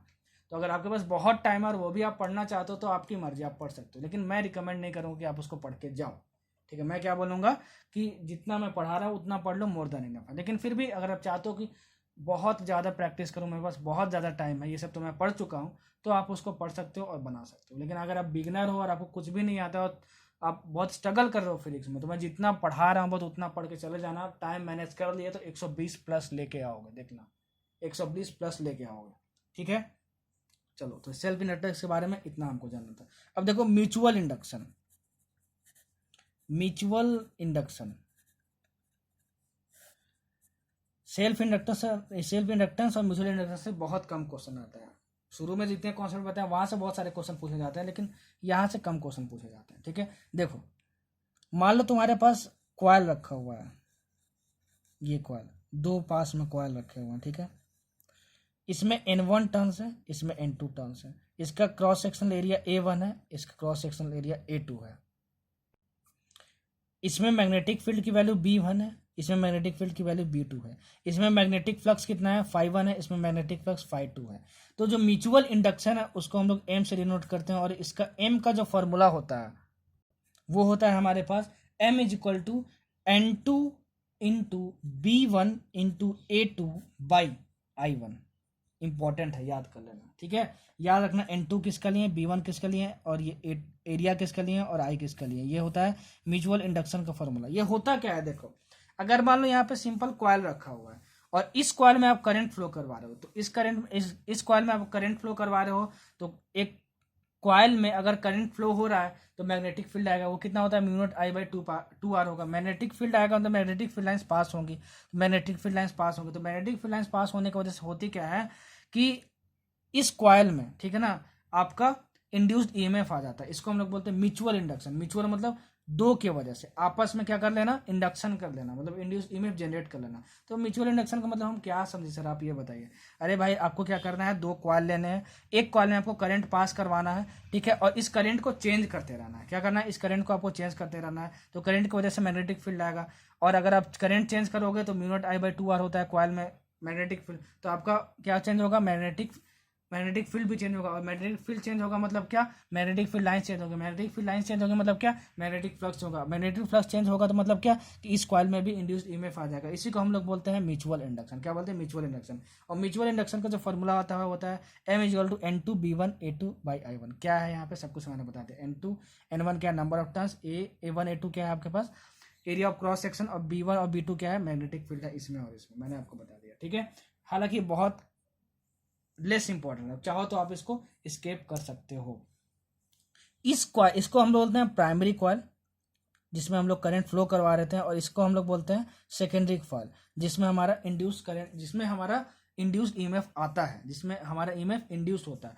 तो इसमें जितना ईएमएफ इंड्यूस्ड होगा उसका जो फॉर्मूला होता है वो होता है E is equal to minus M into D I one by D T. देखो, अगर इसको सेकेंड कॉइल मान ले, इसको फर्स्ट कॉइल मान ले, तो 2 में जितना ईएमएफ जनरेट होगा वो होगा माइनस M, मतलब म्यूचुअल इंडक्टेंस। ये क्या होता है, आपका म्यूचुअल इंडक्टेंस होता है। क्या होता है, म्यूचुअल इंडक्टेंस होता है। ये आपका म्यूचुअल इंडक्टेंस है। क्या है, म्यूचुअल इंडक्शन नहीं, म्यूचुअल इंडक्टेंस है, ठीक है। और M क्या है यहाँ पे, म्यूचुअल इंडक्टेंस है, ठीक है। तो ये minus M into D I one by D T. I1 मतलब क्या, इसमें जितना करंट फ्लो हो रहा है, ठीक है ना, इसमें जितना करंट, इसमें I2 करंट मान लो फ्लो हो रहा है, तो I1 मतलब इस प्राइमरी कॉइल में किस रेट से चेंज हो रहा है करंट, वो होता है D I one by D T. बहुत ज़्यादा इंपॉर्टेंट, याद रखना, ये भी इंपॉर्टेंट है और ये वाला भी इंपॉर्टेंट है। जितनी चीज़ें बता रहा हूँ और जितनी जितनी चीज़ें आपको समझा रहा हूँ उसके बेसिस पे नोट्स बना लेना। उसके बाहर आपको कुछ भी नहीं याद रखना है, उसके बाहर आपको कुछ भी नहीं याद रखना है, ठीक है। हमको ये समझ में आ गया। चलो, अब देखो, आपके पास मान लो दो कोएक्सियल सोलेनॉइड है। कोएक्सियल सोलेनॉइड, कोएक्सियल सोलेनॉइड मतलब क्या होता है? कोएक्सियल सोलेनॉइड मतलब जिसका एक्सिस सेम हो। मतलब कि देखो, आपका ये एक ऐसा सोलेनॉइड है, ठीक है, ये आपका सोलेनॉइड है, इसमें ये कॉइल्स लपेटे हुए हैं। डायग्राम बना लो, डायग्राम पे मत जाना, ठीक है। इसमें क्या है? कॉइल्स लपेटे हुए हैं, ठीक है। और इसका एक्सिस ये है, ठीक है। तो इसमें एक और दूसरा सोलेनॉइड है, उसमें दूसरा और सोलेनॉइड है, और उसका भी एक्सिस ये है, ठीक है। तो इसमें दो सोलेनॉइड है। क्या है? दो सोलेनॉइड है। एक सोलेनॉइड का नंबर ऑफ टर्न्स N1 है और दूसरे का N2 है, और दोनों का क्रॉस सेक्शन जो एरिया है, क्रॉस सेक्शन जो एरिया है वो क्या है? ए है। और दोनों सोलेनॉइड का जो लेंथ है वो L है। तो दोनों के बीच में जो म्यूचुअल इंडक्टेंस होगा उसका फॉर्मूला होगा mu naught into N1 into N2 by A by L, ठीक है ना। मतलब सर क्वेश्चन कैसे पूछा जाएगा? आपसे बोला जाएगा कि दो सोलेनॉइड है, दोनों कोएक्सियल है, ठीक है। और दोनों सोलेनॉइड का जो लेंथ है वो L दिया है, एक का नंबर ऑफ टर्न्स N1, दूसरे का नंबर ऑफ टर्न्स N2, और दोनों की क्रॉस सेक्शन एरिया A। तो बताओ म्यूचुअल इंडक्टेंस का फॉर्मूला क्या होगा? तो सब कुछ गिवन होगा, बस आपको वैल्यू निकालनी होगी। सर इतना ईजी आता है क्या? हाँ, इतना ही ईजी आता है। अब प्रीवियस ईयर बना के देख लेना, क्या करना? देख लेना, ठीक है। अच्छा, अब देखो आगे। अगर मान लो आपको टू कपल्ड कॉइल्स दिए हो, टू कपल्ड कॉइल्स दिए हो। सर कपल्ड कॉइल्स क्या होता है? मत समझो आप इसको, ठीक है। अगर कहीं भी कपल्ड कॉइल्स वर्ड यूज किया हो, समझ जाना कि ये कॉन्सेप्ट हमको लगाना है, बस इतना समझ लो अभी, ठीक है। दो कपल्ड कॉइल्स दिए हो और आपको आपको म्यूचुअल इंडक्टेंस का फॉर्मूला फाइंड करना हो, तो आप बोलोगे M is equal to K into under root L1 into L2, ठीक है। K क्या है? यहाँ पे कपलिंग फैक्टर है। क्या है? कपलिंग फैक्टर है। L1 क्या है? L1 क्या है? L1 है आपका, L1 और L2 है आपका, यह है आपका सेल्फ इंडक्टेंस क्वाइल 1 का, और L2 क्या है आपका? सेल्फ इंडक्टेंस क्वाइल 2 का, ठीक है ना। अगर आपको क्वेश्चन में ये मेंशन हो, ठीक है, कि जो क्वाइल्स हैं वो आइडियल हैं या फिर क्लोजली पैक्ड हैं, ठीक है, तो इन दोनों केस में जो कपलिंग फैक्टर है इसकी जो वैल्यू होती है वो इज इक्वल टू 1 हो जाती है, ठीक है। मतलब आपको दिया रहा है क्वेश्चन में कि दो कपल्ड कॉइल्स हैं, दोनों का सेल्फ इंडक्टेंस की वैल्यू L1 इतना है, L2 इतना है, ठीक है। L1 इतना है, L2 इतना है, और तो बताओ म्यूचुअल इंडक्टेंस का फॉर्मूला कितना होगा? तो आप बोलोगे mutual inductance is equal to K into under root L1 into L2 होगा। कपलिंग फैक्टर की वैल्यू अगर ना दी हो तो 1 ले लेंगे हम लोग, आइडियल है क्लोजली पैक्ड दिया तो 1 ले लेंगे, अगर दिया है तो यहाँ पर रख देंगे और under root L1 into L2 कर देंगे। हमारा क्या आ जाएगा? आंसर आ जाएगा। क्या आ जाएगा? आंसर आ जाएगा। और जो देखो म्यूचुअल इंडक्टेंस मतलब जो M था, और जो हमारे पास सेल्फ इंडक्टेंस L था, जो उसका हमारा यूनिट होता है ना, वो होता है हमारा हेनरी। क्या होता है? हेनरी। और इस हेनरी को हम लोग H से डिनोट करते हैं। किससे डिनोट करते हैं? H से डिनोट करते हैं। बहुत इंपॉर्टेंट है, इसका डायमेंशनल फॉर्मूला पूछा जाता है हेनरी का। क्या पूछा जाता है? डायमेंशनल फॉर्मूला पूछा जाता है हेनरी का, ठीक है। ये हमसे पूछा जाता है और हम लोग नहीं निकाल पाते हैं। तो अभी मैंने जो इंडक्टेंस का फॉर्मूला बताया, सेल्फ इंडक्टेंस का फॉर्मूला, ठीक है, वहां से आप निकाल लेना, ठीक है। क्या बताया फॉर्मूला मैंने? L phi is equal to Li बताया। अरे ये बताया ना भाई, phi is equal to Li बताया ना, I is equal to phi by L, और n टर्न्स के लिए क्या? N फाई बाई एल, ठीक है। मतलब यहाँ से क्या हुआ? L is equal to N phi by I. अरे ये बताया था ना सेल्फ इंडक्टेंस का फॉर्मूला, तो फाई का यूनिट रख देना, ठीक है। फाई क्या था? मैग्नेटिक फ्लक्स था, और आई का यूनिट रख देना, तो एल का यूनिट मिल जाएगा। एल का यूनिट जो भी आएगा आपका, उससे आपका डायरेक्शनल फॉर्मूला निकल जाएगा। और एल का एसआई यूनिट जो भी आएगा उसको हम दूसरा नाम क्या देते हैं?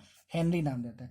और सेल्फ इंडक्टेंस हो चाहे म्यूचुअल इंडक्टेंस हो, दोनों का एसआई यूनिट हेनरी ही होता है। चलो अब आते हैं क्वेश्चन पे।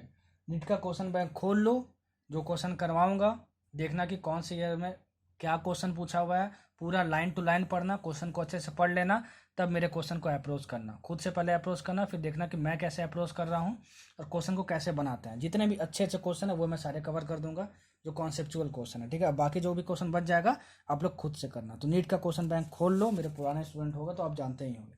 क्वेश्चन बैंक खोल लो, पूरा पढ़ना क्वेश्चन को कि क्वेश्चन क्या पूछा है, फिर देखना कि सर कैसे बता रहे हैं, किसी को कैसे सॉल्व करेंगे, ठीक है। सबसे पहले हम लोग क्वेश्चन देखते हैं नीट 2016 का, ठीक है। नीट 2016 का बहुत अच्छा क्वेश्चन है, ठीक है, बहुत अच्छा क्वेश्चन पूछा है। तो क्वेश्चन क्या पूछा हुआ है, ठीक है। आपके पास दो लूप्स दिए हुए हैं, एक ऐसा दिया हुआ है और एक ऐसा दिया हुआ है। इसमें इसका रेडियस आर है और इसमें इसका रेडियस कैपिटल आर है, ठीक है। इसमें इसका रेडियस कैपिटल आर है, ये फर्स्ट लूप है और ये सेकंड लूप है। इसमें मैग्नेटिक फील्ड अप्लाई किया गया और ये बस यहीं तक है, अंदर तक है, मतलब आर रेडियस तक है, ठीक है ना। और इसमें जो मैग्नेटिक फील्ड अप्लाई किया गया इस वाले छोटे रीजन में, वो dB बाई dt रेट से चेंज हो रहा है, dB बाई dt रेट से चेंज हो रहा है, मतलब मैग्नेटिक फील्ड इस रेट से चेंज हो रहा है, ठीक है। और इसमें कोई भी मैग्नेटिक फील्ड अप्लाई नहीं किया गया है। तो आपसे ये पूछा जा रहा है कि इसमें कितना इंड्यूस्ड ईएमएफ आएगा और इसमें कितना इंड्यूस्ड ईएमएफ आएगा। तो देखो सबसे पहले तो हम सेकंड वाले में देख लेते हैं, ठीक है। क्वेश्चन पढ़ लेना, ठीक है। बहुत भयानक सा वर्ड यूज किया था, इतना लंबा और डायग्राम देखो, बच्चे डर के छोड़ देते हैं। देखना कॉन्सेप्ट वाइज कितना इजी क्वेश्चन है ये। देखो ये आपका लूप है, तो इसमें मैग्नेटिक फील्ड है ही नहीं, क्वेश्चन में दिया है ये मैग्नेटिक फील्ड में नहीं रखा हुआ है, ठीक है ना। तो अगर मैग्नेटिक फील्ड में नहीं रखा हुआ है तो phi is equal to B vector dot A vector होता है। तो अगर मैग्नेटिक फील्ड नहीं जीरो हो गया तो मैग्नेटिक फ्लक्स जीरो हो गया, मतलब फाई जीरो हो गया। अरे phi is equal to B vector dot A vector होता है, तो मैग्नेटिक फील्ड जीरो तो फाई जीरो। अब फाई जीरो तो मतलब कि नो इंड्यूस्ड ईएमएफ, मतलब कि इसमें ईएमएफ कितना आएगा, जाए टू जीरो आएगा। आंसर हो गया आपका, ठीक है। अब देखो इसमें, इस केस में देखो आपको, ठीक है। इस केस में मैग्नेटिक फील्ड चेंज हो रहा है, मतलब phi equal to V vector dot A vector होता है, इसमें मैग्नेटिक फील्ड चेंज हो रहा है। और इस केस में देखो एरिया वेक्टर और बी वेक्टर के बीच में एंगल 0 डिग्री है, तो ये हुआ phi equal to B into cos theta, theta 0 हो गया, तो मतलब ये बी इंटू ए हो गया आपका। मतलब फाई की वैल्यू हमारे पास कितने आ गई, बी इंटू ए आ गई, ठीक है। हमारे पास बी चेंज हो रहा है टाइम के साथ, देखो dB by D T rate से। इसका मतलब क्या कि हमारे पास इंड्यूस्ड ईएमएफ आएगा, क्यों, क्योंकि मैग्नेटिक फील्ड चेंज हो रहा है, तो फाई भी चेंज होगा और फाई चेंज होगा तो इंड्यूस्ड ईएमएफ आएगा। तो उस इंड्यूस्ड ईएमएफ की वैल्यू कितनी होती है, जाई equal to minus d phi by D T, ठीक है। तो इस केस में d by D t into phi की वैल्यू रख दे B into A, P into A, ठीक है। तो माइनस ए बाहर आ जाएगा, into d by D t into B, d B by D t, इसी रेट से चेंज हो रहा है, दिया हुआ है। और एरिया क्या लेंगे इस केस में, pi into capital R square लेंगे कि pi into small R square लेंगे। देखो मैग्नेटिक फील्ड किस एरिया में है, बस इस एरिया में, देखो इस एरिया में है, तो इस सर्किल की एरिया क्या होगी, ये होगी। तो यहाँ पे एरिया का फॉर्मूला क्या रखेंगे, minus pi into small R square into D V by D T. तो इसमें जाइवन अगर आ रहा है इंड्यूस्ड ईएमएफ, तो ये जाइवन की वैल्यू हमारे पास इतनी हो गई। स्मॉल आर स्क्वायर क्यों लिखे, क्योंकि मैग्नेटिक फील्ड हमारा बस इसमें ही है, ठीक है। और इसमें मैग्नेटिक फील्ड है तो इसी में बस फ्लक्स चेंज हो रहा है। देखो कितना इजी क्वेश्चन था। फिर देखो दूसरा क्वेश्चन, नीट 2016 का है, नीट 2016 का है क्वेश्चन। आपको एक लॉन्ग सोलेनॉइड दिया हुआ है, क्या दिया हुआ है, लॉन्ग सोलेनॉइड दिया है, और उसमें 1000 टर्न्स है आपके। इस सोलेनॉइड में जितना भी करंट पास हो रहा है उसकी जो वैल्यू वो 4 एम्पियर है, 4 एम्पियर है। और इस सोलेनॉइड में जितना मैग्नेटिक फ्लक्स लिंक्ड है, मतलब कि जो फाई की वैल्यू वो गिवन है आपके पास 4 इंटू 10 का पावर माइनस 3 वीबर, ठीक है। तो आपको बताना है कि सेल्फ इंडक्टेंस कितना होगा, सेल्फ इंडक्टेंस कितना होगा। बोलोगे सर ये भी कोई बात हुआ क्या, मतलब सेल्फ इंडक्टेंस पूछ रहा है, आप एक फार्मूला बताएं कि L is equal to N phi by I होता है। एन तो दिया ही है नंबर ऑफ टर्न्स, फाई भी दिया है 4 इंटू 10 का पावर माइनस 3 मैग्नेटिक फ्लक्स, और आई भी दिया है कितना फ्लो रहा है 4, 4 कैंसिल हो गया, और ये कैंसिल हो गया, मतलब कितना आ गया 1 हेनरी, ठीक है। सेल्फ इंडक्टेंस का क्या होता है यूनिट, हेनरी होता है, उसको किसी ने नोट करते एच से, तो 1 हेनरी आंसर हो गया। देखो 2016 का क्वेश्चन है, कितना इजी क्वेश्चन है ये, तो ऐसा ही क्वेश्चन आता है। बस जितना पढ़ना है ना वो आप पढ़ के जाओ, वो जाते नहीं और फालतू की चीज़ें पढ़ के चले जाते हो, घबरा जाते हो, ठीक। तो अच्छा क्वेश्चन था, ठीक है, लेकिन इजी क्वेश्चन था, ठीक है। कैसे, क्योंकि अगर पता है आपको कॉन्सेप्ट तो तुरंत बन जाएगा आपसे। चलो अब हम लोग बढ़ते हैं आगे। नीट 2014 का क्वेश्चन देखो, नीट 2014 का क्वेश्चन बहुत बेहतरीन क्वेश्चन। देखो क्या पूछा हुआ था क्वेश्चन, आपका मैग्नेटिक फील्ड दिया हुआ है। एग्जैक्ट क्वेश्चन के लिए क्वेश्चन बैंक खोलो और क्वेश्चन पढ़ो कि क्वेश्चन क्या है, ज़्यादा क्लियर होगा आपको, ठीक है। इसमें एक सेमी सर्कुलर वायर है, सेमी सर्कुलर वायर है, ठीक है। और इस मैग्नेटिक फील्ड में वो गिर रहा है, किस स्पीड से गिर रहा है, v स्पीड से गिर रहा है, ऐसे वर्टिकली वर्ड यूज किया हुआ है, ठीक है। तो v स्पीड से वर्टिकली गिर रहा है, और जो मैग्नेटिक फील्ड का स्ट्रेंथ है वो आपको b दिया हुआ है, आपको b दिया हुआ है। तो आपको बताना है कि इसमें ईएमएफ कितना जनरेट होगा, ठीक है। और ईएमएफ जनरेट होगा तो अगर ये पॉइंट P है और ये पॉइंट Q है, तो दोनों में से कौन सा पॉइंट हायर पोटेंशियल पे होगा। और अब इसका रेडियस दिया हुआ है r, ठीक है। एग्जैक्ट क्वेश्चन के लिए क्वेश्चन बैंक खोलो और पढ़ो। देखो कितना इजी है। बोलोगे सर अगर कोई भी कंडक्टर किसी भी मैग्नेटिक फील्ड में v स्पीड से मूव कर रहा है तो उसमें मोशनल ईएमएफ आता है। उस मोशनल ईएमएफ का जो फॉर्मूला होता है वो होता है E is equal to B into L into V. तो जो ईएमएफ इसमें इंड्यूस होगा वो कितना होगा, b इंटू वी क्या, बी इंटू एल लिखते हैं पहले। एल क्या होता है, अगर कंडक्टर स्टेट है तो ठीक है, अगर स्टेट ना हो तो इसके इंड पॉइंट्स को ज्वाइन करो, मतलब इसको और इसको ज्वाइन कर दो और इसका लेंथ फाइंड करो। तो ये आर है और ये आर है रेडियस, तो ये पूरा 2r हो गया, तो मतलब लेंथ कितना हो गया, 2r हो गया। और इस लेंथ के परपेंडिकुलर वेलोसिटी देखो, तो परपेंडिकुलर वेलोसिटी दिया हुआ है v इंटू वी, मतलब क्या हुआ 2rb इंटू वी, इसमें कितना आएगा, इंड्यूस्ड ईएमएफ आएगा।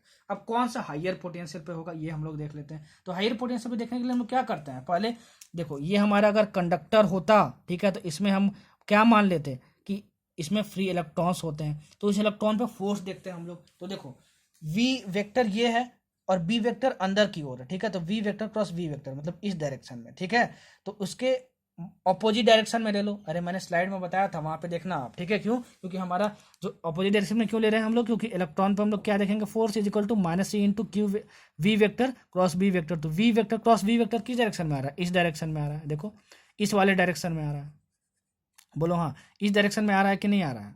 अरे देखो भाई V vector cross B vector इस डायरेक्शन में आ रहा है हमारे। अच्छा, तो इस डायरेक्शन में हमारे पास फोर्स आना चाहिए था, लेकिन हमारे पास नेगेटिव चार्ज है, तो फोर्स इस डायरेक्शन में आ रहा है, ठीक है, मतलब नेगेटिव चार्जेस इस पॉइंट पे आ गया, ये P और Q है, तो नेगेटिव चार्जेस इस पे आ गए हमारे पास, ठीक है, इस पे आ गए हमारे पास।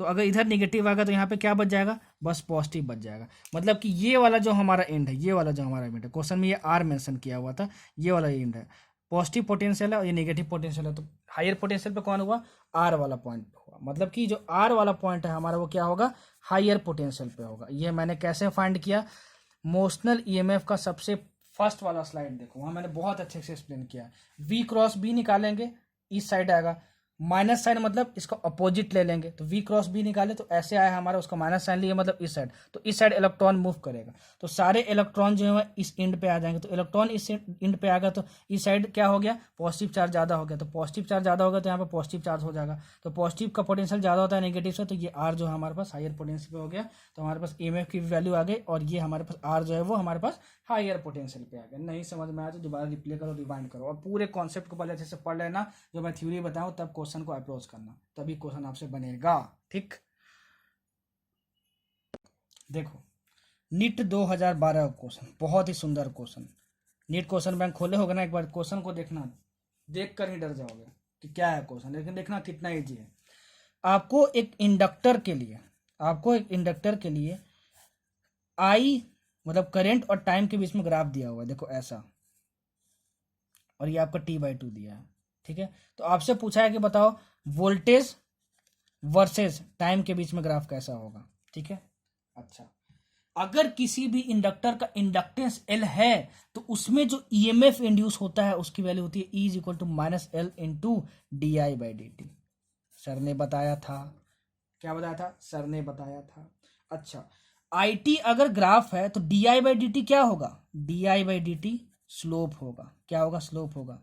अरे भाई बेसिक मैथमेटिक्स में आप पढ़े होंगे कि अगर ये x और t का ग्राफ है तो dx/dt क्या कहलाता है, स्लोप ऑफ ग्राफ कहलाता है, ठीक है। तो i और t के बीच में ग्राफ है, मतलब क्या कि di/dt क्या कहलाएगा, स्लोप ऑफ दिस ग्राफ कहलाएगा, ठीक है। तो L क्या होता है, सेल्फ इंडक्टेंस। तो सेल्फ इंडक्टेंस एक मटेरियल की प्रॉपर्टी होती है, क्या होती है, मटेरियल की प्रॉपर्टी होती है, तो सेल्फ इंडक्टेंस तो चेंज होगा नहीं।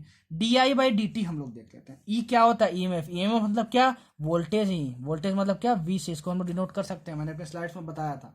तो DI/dt मतलब क्या, स्लोप। L मतलब क्या, सेल्फ इंडक्टेंस। तो सेल्फ इंडक्टेंस तो प्रॉपर्टी है, तो वो तो कांस्टेंट रहने वाली है। देखो यहाँ पे इंपॉर्टेंट पॉइंट बताया, उसको नोट कर लेना।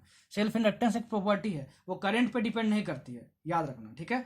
तो सेल्फ इंडक्टेंस क्या है, वो कांस्टेंट रहने वाला है। DI/dt क्या होता है, स्लोप होता है। तो देखो इस पॉइंट से इस पॉइंट के लिए स्लोप मतलब क्या, ये थीटा है तो tan थीटा स्लोप होता है। तो इस पॉइंट से इस पॉइंट के लिए क्या स्लोप कांस्टेंट है, बोलोगे हाँ कांस्टेंट है, क्या बोलोगे, कांस्टेंट है, ठीक है। मतलब यहां से यहां के लिए स्लोप कांस्टेंट होगा। फिर यहां से यहां तक के लिए देखो स्लोप कांस्टेंट है क्या, बोलोगे हाँ कांस्टेंट है, ठीक है, क्योंकि आप बोलोगे यहां से यहां स्लोप tan थीटा बना, यहां से यहां tan थीटा 2 है, ठीक है। मतलब क्या कि V और T के बीच में जब ग्राफ ड्रा करोगे, V और T के बीच में, ठीक है, V और T के बीच में V और T के बीच में, वोल्टेज वर्सेस टाइम के बीच में ग्राफ ड्रॉ करोगे। तो यहाँ से यहाँ के लिए di/dt स्लोप कांस्टेंट है, L कांस्टेंट है, तो आपकी वैल्यू ये कांस्टेंट होगी। क्या होगी? वैल्यू कांस्टेंट होगी यहाँ से यहाँ के लिए, ठीक है। उसके बाद क्या होगा? देखो अपोजिट डायरेक्शन में क्या होगा? स्लोप कांस्टेंट होगा। तो अपोजिट डायरेक्शन में मतलब क्या? इसके नीचे, तो इसके नीचे आपका स्लोप कांस्टेंट हो गया। देखो di/dt कांस्टेंट हुआ, L भी कांस्टेंट हो गया, तो आपका वोल्टेज यहाँ से यहाँ तक के लिए कांस्टेंट हो गया L इंटू di/dt, और यहाँ से यहाँ तक के लिए भी कांस्टेंट हो गया। तो ये जो ग्राफ था आपका सही होगा। बाकी ग्राफ क्यों नहीं करेक्ट होंगे मैं आपको बता दे रहा हूँ। देखो एक ग्राफ और मैं ले रहा हूँ। एक क्वेश्चन में ग्राफ ऐसा दिया हुआ था, देखो ऐसा दिया था, वोल्टेज और टाइम, ठीक है। तो आप देखोगे कि यहाँ पे वोल्टेज कितना है? इतना है। यहाँ पे वोल्टेज कितना है? इतना है। तो देखो यहाँ पे वोल्टेज तो टाइम के साथ डिफर कर रहा है, लेकिन आप यहाँ पे क्या देखें? एल कांस्टेंट है, और यहाँ से यहाँ di/dt भी कांस्टेंट है, स्लोप कांस्टेंट है, तो वोल्टेज क्या होना चाहिए? कांस्टेंट होना चाहिए था। तो यहाँ पे तो कांस्टेंट नहीं है, वोल्टेज यहाँ पे कांस्टेंट। देखो इस पॉइंट पे लोगे तो वोल्टेज इतना, इस पॉइंट पे इतना वोल्टेज, इस पॉइंट पे इतना वोल्टेज, ठीक है। इस वाले पार्ट के लिए इस पॉइंट पे इतना वोल्टेज, इस पॉइंट पे इतना ही वोल्टेज, इस पॉइंट पे इतना ही वोल्टेज, तो यहाँ पे वोल्टेज कांस्टेंट है। तो ये वाला ग्राफ हमारा सही होगा, ये ग्राफ नहीं होगा। और बाकी दो ग्राफ क्यों गलत होंगे वो इसी कॉन्सेप्ट से आप देख लेना, इस वाले से। और बाकी जो दो ग्राफ हैं उसमें अलग अलग टाइम पे अलग अलग वोल्टेज आ रहा है, तो वो दोनों गलत होंगे, ठीक है। चलो अब हम लोग बढ़ते हैं आगे, ठीक है। एक और क्वेश्चन देखते हैं। जितना वैरायटी का क्वेश्चन है, जितना अच्छा क्वेश्चन है, सब कुछ करवा दूंगा, कुछ भी छोड़ूंगा नहीं। नीट 2012 का क्वेश्चन, कहाँ का क्वेश्चन? नीट 2012 का क्वेश्चन, ठीक है ना। अच्छा क्वेश्चन है। देखो क्या पूछा हुआ था क्वेश्चन। आपको I और T के बीच में ग्राफ दिया हुआ है, करंट और टाइम के बीच में ग्राफ दिया हुआ है, और ये वैल्यू आपको 4 दी है और ये वैल्यू 0.1 दी है। देखो क्वेश्चन के लिए क्वेश्चन बैंक खोल के रखे रहो, ठीक है। पूरा पढ़ो कि क्या लिखा हुआ है क्वेश्चन, और सर कैसे इसको अप्रोच कर रहे हैं, और कितने जल्दी अप्रोच कर रहे हैं, और अपने कॉन्सेप्ट से कैसे लिंक कर रहे हैं, ठीक है। तो आपको दिया हुआ है कि एक कॉइल है जिसका की रेजिस्टेंस जो है वो 10 ओम दिया हुआ है, ठीक है। अच्छा, तो बताना है कि magnitude of change in flux की वैल्यू कितनी होगी, ठीक है। तो आप बोलो कि सर पहले फ्लक्स चेंज क्यों हो रहा है, पहले ये बताइए। अरे भाई देखो, इस कॉइल में करंट की वैल्यू चेंज हो रही है। इस पॉइंट पे करंट इतना, इस पॉइंट पे करंट इतना, इस पॉइंट पे करंट इतना। देखो यहाँ पे ये आई एक्सिस है, तो करंट चेंज हो रहा है, मतलब कि किसी कॉइल में क्या होगा? किसी कॉइल में क्या होगा? मैग्नेटिक फील्ड भी चेंज होगा। अब मैग्नेटिक फील्ड चेंज होगा मतलब मैग्नेटिक फ्लक्स चेंज होगा। तो चेंज इन फ्लक्स जो है उसकी वैल्यू आपको फाइंड करनी है, ठीक है। तो आप बोलोगे सर मतलब आई इज इक्वल टू dq/dt होता है, ठीक है। तो I D T is equal to dq हुआ, दोनों साइड इंटीग्रेशन लगा देंगे। इसका मतलब ये कि करंट और टाइम के बीच में जो ग्राफ है वो क्या देता है? चार्ज फ्लोइंग देता है, चार्ज फ्लो देता है। किसके बीच में? एरिया अंडर IT ग्राफ आपको क्या देता है? चार्ज फ्लो की वैल्यू देता है। नहीं जानते थे तो जान लो, ठीक है। नहीं जानते थे तो जान लो कि अगर एरिया अंडर I और T ग्राफ निकालोगे तो आपको चार्ज फ्लो मिल जाएगा। इसलिए बोलता हूँ पूरा लेक्चर देखो करो, कुछ कुछ कॉन्सेप्ट जो है वो क्वेश्चन में ज़्यादा क्लियर होते हैं। तो IT ग्राफ के का जो आप एरिया निकालोगे आपको क्या मिल जाएगा? चार्ज फ्लो मिल जाएगा। तो अगर मैं निकालना चाहूँ चेंज इन फ्लक्स, तो हमारा फॉर्मूला क्या होता है? Q is equal to -del∅/r, ये फॉर्मूला मैंने बताया था, ठीक है। तो अगर हमको मैग्नीट्यूड निकालना है तो दोनों साइड मैग्नीट्यूड ले लो, तो हमारे पास क्या आ जाएगा? देखो del∆Q is equal to del∅/r, ये हमारे पास आ जाएगा, ठीक है ना। अच्छा, क्या हमको चार्ज फ्लो मिल जाएगा क्या? हाँ मिल जाएगा। इसकी एरिया निकाल लेंगे, तो ये ट्रायंगल है, इसकी आप एरिया निकालो तो हाफ, ठीक है। कितना आ जाएगा? हाफ इंटू बेस मतलब 0.1 इंटू हाइट मतलब 4, ये आपका हो गया 2। तो इसकी वैल्यू कितनी आ गई? 0.2 कूलम आ गई। ये चार्ज निकालो ना तो इसका यूनिट कूलम होगा, ठीक है। तो इसकी वैल्यू आ गई 0.2, और रेजिस्टेंस की वैल्यू गिवन है आपके पास, देखो कितना 10। तो इज इक्वल टू क्या आ गया? del∅ का मैग्नीट्यूड आ गया आपके पास, वही निकालना था, चेंज इन फ्लक्स का मैग्नीट्यूड। तो ये del∅ की वैल्यू हमारे पास कितनी आ गई? देखो ये हमारे पास आ गई 2। कितने आ गए हमारे पास? 2। और मैग्नेटिक फ्लक्स का यूनिट क्या होता है हमारे पास? वीबर, मतलब कितना आ गया आपका? 2 वीबर आ गया। देखो कितना आंसर, इजी आंसर था, ठीक है। कितना इजी क्वेश्चन था, कॉन्सेप्ट आना चाहिए। देखो यहाँ से कॉन्सेप्ट सीखे, ये इसको नोट कर लेना, ठीक है ना। IT ग्राफ के बीच में जब एरिया निकालोगे तो आपको क्या मिलेगा? चार्ज फ्लो मिलेगा, चार्ज फ्लो मिलेगा। चलो नेक्स्ट क्वेश्चन देखो, निट 2010 का क्वेश्चन, काफी अच्छा क्वेश्चन है ये भी। अब क्वेश्चन में क्या गिवन था कि एक कंडक्टिंग सर्कुलर लूप है। क्या है? कंडक्टिंग सर्कुलर लूप है। इसको एक मैग्नेटिक फील्ड में रखा गया है, उसकी वैल्यू है 0.025 टेस्ला, ठीक है, ये रखा गया। अच्छा, इसका सर्कुलर लूप का जो रेडियस है, सर्कुलर लूप का जो रेडियस है, मतलब ये आपका सर्कुलर लूप है, इसका जो रेडियस है वो श्रिंक कर रहा है, मतलब उसकी रेडियस कम हो रही है। किस रेट से कम हो रही है वो दिया हुआ है, dr/dt दिया हुआ है आपको कितना, 1 mm/सेकेंड। अरे भाई रेडियस अगर mm में है और t सेकंड में है तो mm/सेकेंड मतलब क्या दिया हुआ है, dr/dt दिया हुआ है। यहाँ से आप ये सीख गए कि अगर mm/सेकेंड दिया हुआ मतलब क्या हो, कि समझ आना dr/dt आपको दिया हुआ है। तो आपको बताना है कि इंड्यूस्ड ईएमएफ कितना होगा, इंड्यूस्ड ईएमएफ कितना होगा जब रेडियस की वैल्यू 2 सेंटीमीटर हो जाए, आपको ये बताना है। क्वेश्चन में ये पूछा था, एग्जैक्ट क्वेश्चन के लिए आप क्वेश्चन पढ़ लो, ठीक है, आपको ये बताना है। अच्छा, तो आप बोलोगे सर कि जो फाई का जो फॉर्मूला होता है वो कितना होता है, b इंटू ए इंटू कॉस थीटा होता है। क्या होता है, b इंटू ए इंटू कॉस थीटा होता है। क्वेश्चन में आप पढ़ना, आपको एक वर्ड यूज किया हुआ है कि the plane of conducting circular loop is perpendicular to loop, ये दिया हुआ है आपको, ठीक है ना। मतलब आपको ये दिया हुआ है कि जो मैग्नेटिक फील्ड का जो प्लेन है वो लूप के परपेंडिकुलर के है। मतलब इस केस में हमारे पास थीटा कितना हो जाएगा, 0 डिग्री हो जाएगा। कितना हो जाएगा, theta is equal to 0 degree हो जाएगा। आपको क्या दिया हुआ है, देखो जो भी लूप है, ठीक है ना, और जो बी वेक्टर है, बी वेक्टर जो भी लूप है और जो बी वेक्टर है, मतलब अगर बी वेक्टर हमारे पास ये है, बी वेक्टर हमारे पास ये है, तो इसका जो प्लेन है, इसका जो प्लेन है वो ऐसे होगा। देखो इस लूप का प्लेन ऐसे होगा। मतलब देखो मैं समझा रहा हूं, जो बी वेक्टर का प्लेन है, मतलब मैग्नेटिक फील्ड का जो प्लेन है वो लूप के परपेंडिकुलर है, ये क्वेश्चन में मेंशन किया हुआ है। तो देखो थीटा 0 कैसे होगा मैं आपको एक्सप्लेन कर दे रहा हूं, ठीक है। देखो मान लो ये बी वेक्टर इस डायरेक्शन में है, इस डायरेक्शन में, ठीक है। तो जो लूप है इसके परपेंडिकुलर है, देखो ये ऐसे है, परपेंडिकुलर ऐसे है, ठीक है। अच्छा, तो इसका एरिया वेक्टर किस डायरेक्शन में आएगा, इस डायरेक्शन में। तो एरिया वेक्टर और मैग्नेटिक फील्ड क्या हो गया, सेम डायरेक्शन में हो गया। तो हमारे पास थीटा क्या हो गया, 0 डिग्री हो गया। क्या हो गया, थीटा इक्वल टू 0 डिग्री हो गया। नहीं समझ में आया तो बार बार जो भी मैं समझाया हूँ 1 मिनट में उसको दोबारा देखो, समझ में जरूर आ जाएगा आपको, ठीक है। तो थीटा 0 डिग्री हो जाएगा, मतलब फाइव इक्वल टू कितना आ गया, बी इंटू ए आ गया हमारे पास। इंड्यूस्ड ईएमएफ का फॉर्मूला क्या होता है, इंड्यूस्ड ईएमएफ का हमारे पास जो फॉर्मूला होता है वो होता है phi is equal to minus dy/dt।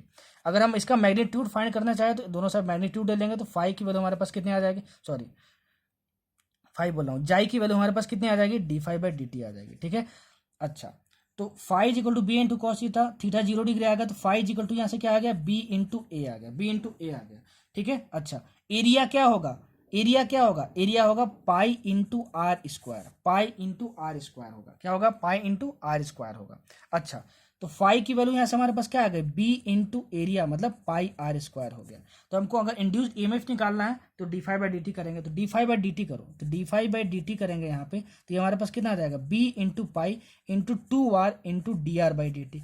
Radius हमारा कांस्टेंट नहीं है, क्यों, क्योंकि हमारा श्रिंक कर रहा है। देखो हर सेकंड में 1 mm रेडियस चेंज हो रहा है, श्रिंक कर रहा है, कम हो रहा है, ठीक है। अच्छा, तो देखो हमको dr/dt की वैल्यू गिवन है ये, ठीक है। किस रेडियस पे हमको फाइंड करना है, इंड्यूस में 2 सेंटीमीटर, ये भी गिवन है। पाई की वैल्यू 3.14 और बी की वैल्यू क्या है हमारे पास, 0.025 टेस्ला। यहाँ पे आर इज इक्वल टू जब 2 सेंटीमीटर रखोगे तो इसको मीटर में चेंज कर लेना, इस mm को भी क्या कर लेना, मीटर में चेंज कर लेना। 1 mm is equal to 10⁻³ metre होता है, और सेंटीमीटर को मीटर में चेंज करना आप जानते ही होंगे, ठीक है ना। ठीक है, 1 metre is equal to 1000 mm होता है, ठीक है। मतलब कि 1 mm की वैल्यू यहाँ से कितनी आ गई, 10⁻³ मीटर आ गई। तो सब यूनिट का ध्यान रखना, तो कॉन्सेप्ट मेरे को बताना था, वो कॉन्सेप्ट मैंने आपको बता दिया। होप कि आपको समझ में आया होगा ये चीज़, ठीक है ना। तो आप वैल्यू पुट करना, निकालना, देखना आपसे आंसर मैच कर रहा है कि नहीं मैच कर रहा है, ठीक। अब देखो दूसरा क्वेश्चन, निट 1998 का क्वेश्चन, निट 1998 का क्वेश्चन में क्या पूछा हुआ है, आपके पास 2 क्वाइल्स हैं, आपके पास 2 क्वाइल्स हैं, अच्छा ठीक है ना। अच्छा, दोनों के बीच में जो म्यूचुअल इंडक्टेंस की वैल्यू दी है, एम की वैल्यू वो दी है हमारे पास 0.005, ये दी है हेनरी, ठीक है। इस क्वाइल में जो करंट चेंज हो रहा है, ठीक है ना, इस क्वाइल में जो करंट चेंज हो रहा है वो इस तरीके से हो रहा है, I is equal to I0 sine omega T, ठीक है। अच्छा, इस तरीके से चेंज हो रहा है, और इस जो I0 की वैल्यू है वो हमारे पास 10 एम्पियर दिया है, इस I0 की वैल्यू, ठीक है। अच्छा, और इस ओमेगा की जो वैल्यू है वो हमारे पास दिया हुआ 100 पाई रेडियन पर सेकेंड। तो इस सेकेंड क्वाइल में हमारा जो भी ईएमएफ इंड्यूस्ड होगा उसकी मैक्सिमम वैल्यू कितनी होगी आपको बताना है। 1998 का क्वेश्चन है, क्वेश्चन बैंक खोल, एग्जैक्ट क्वेश्चन पढ़ो, ज़्यादा क्लियर होगा। ठीक, तो सर ने बताया था कि जाई is equal to -m into D I by D T होता है। ठीक है, सर ने ये बताया था मुझे। ठीक है, अगर इसका मैग्नीट्यूड आपको फाइंड करना है, मतलब कि जाई is equal to m into D I by D T हो गया। ठीक है, अच्छा, म्यूचुअल इंडक्टेंस का फॉर्मूला, सॉरी हमको वैल्यू दिया हुआ है, इतना दिया हुआ है, तो m into D I by D T, ये D I by D T किसके लिए होता था? फर्स्ट क्वाइल के लिए होता था, याद करो, स्लाइड में मैंने लिखवाया था। तो फर्स्ट स्लाइड के लिए हम लोग क्या करेंगे, d by D t into I, मतलब I naught sine omega t. और ये जो हमारे पास इंड्यूस ईएमएफ होता था वो किस में आता था? सेकंड कॉइल में आता था, और हमको सेकंड कॉइल में ही फाइंड भी करना है। तो ये कितना आ गया, m into I naught, M into I naught into omega into cos omega T. ठीक है, इसकी हमको मैक्सिमम वैल्यू चाहिए।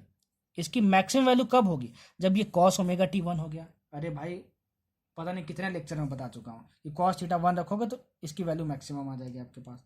ठीक है ना, बहुत सारे लेक्चर में बता चुका हूँ, अब यहाँ नहीं बताऊंगा दोबारा।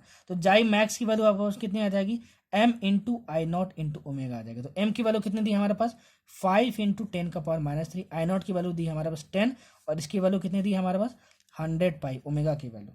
तो मतलब कि हमारे पास ये कैंसिल हो गया, मतलब हमारे पास वैल्यू आई 5 पाई। कितनी आई, 5 पाई, मतलब आपका 5 पाई आंसर हो गया, और ये आपका फाइनल आंसर हो गया। तो ये था आपका पूरा इलेक्ट्रोमैग्नेटिक इंडक्शन। इसमें मैंने अभी ट्रांसफार्मर कवर नहीं किया है, अगला लेक्चर हमारे पास अल्टरनेटिव करंट का होगा, उसमें मैं ट्रांसफार्मर को भी कवर कर दूंगा। अब देखो इलेक्ट्रोमैग्नेटिक इंडक्शन के जो प्रीवियस ईयर क्वेश्चन जो बच गए हैं, ठीक है, वो एकदम हलवा है, उसको आप ट्राई करना, वो बन जाएंगे आपसे। अगर आपसे नहीं बन रहे मतलब आपने लेक्चर को अच्छे से नहीं देखा, जितने भी मैंने कॉन्सेप्ट बताए हर एक लाइन में जो बोला हूँ जो लिखा हूँ उसके बेसिस पे नोट्स बना लेना, 2-3 बार रिवाइज करना और डेली बेसिस पे रिवाइज करते रहना। प्रीवियस ईयर क्वेश्चन बनाना, सारे बन जाएंगे। नहीं बनेंगे दोबारा लेक्चर को देखना, ये नहीं कि एक बार लेक्चर देख लिए काम खत्म, 2 बार लेक्चर देखो, अच्छे से नोट्स बनाओ, जो बोलता हूँ जो लिखता हूँ दोनों के बेसिस पे देखो कि सर क्वेश्चन को ऐसे अप्रोच करते हैं। सारे क्वेश्चन करवाने यहाँ पॉसिबल नहीं है, ठीक है, क्योंकि हमारा ये रिवीजन सीरीज है।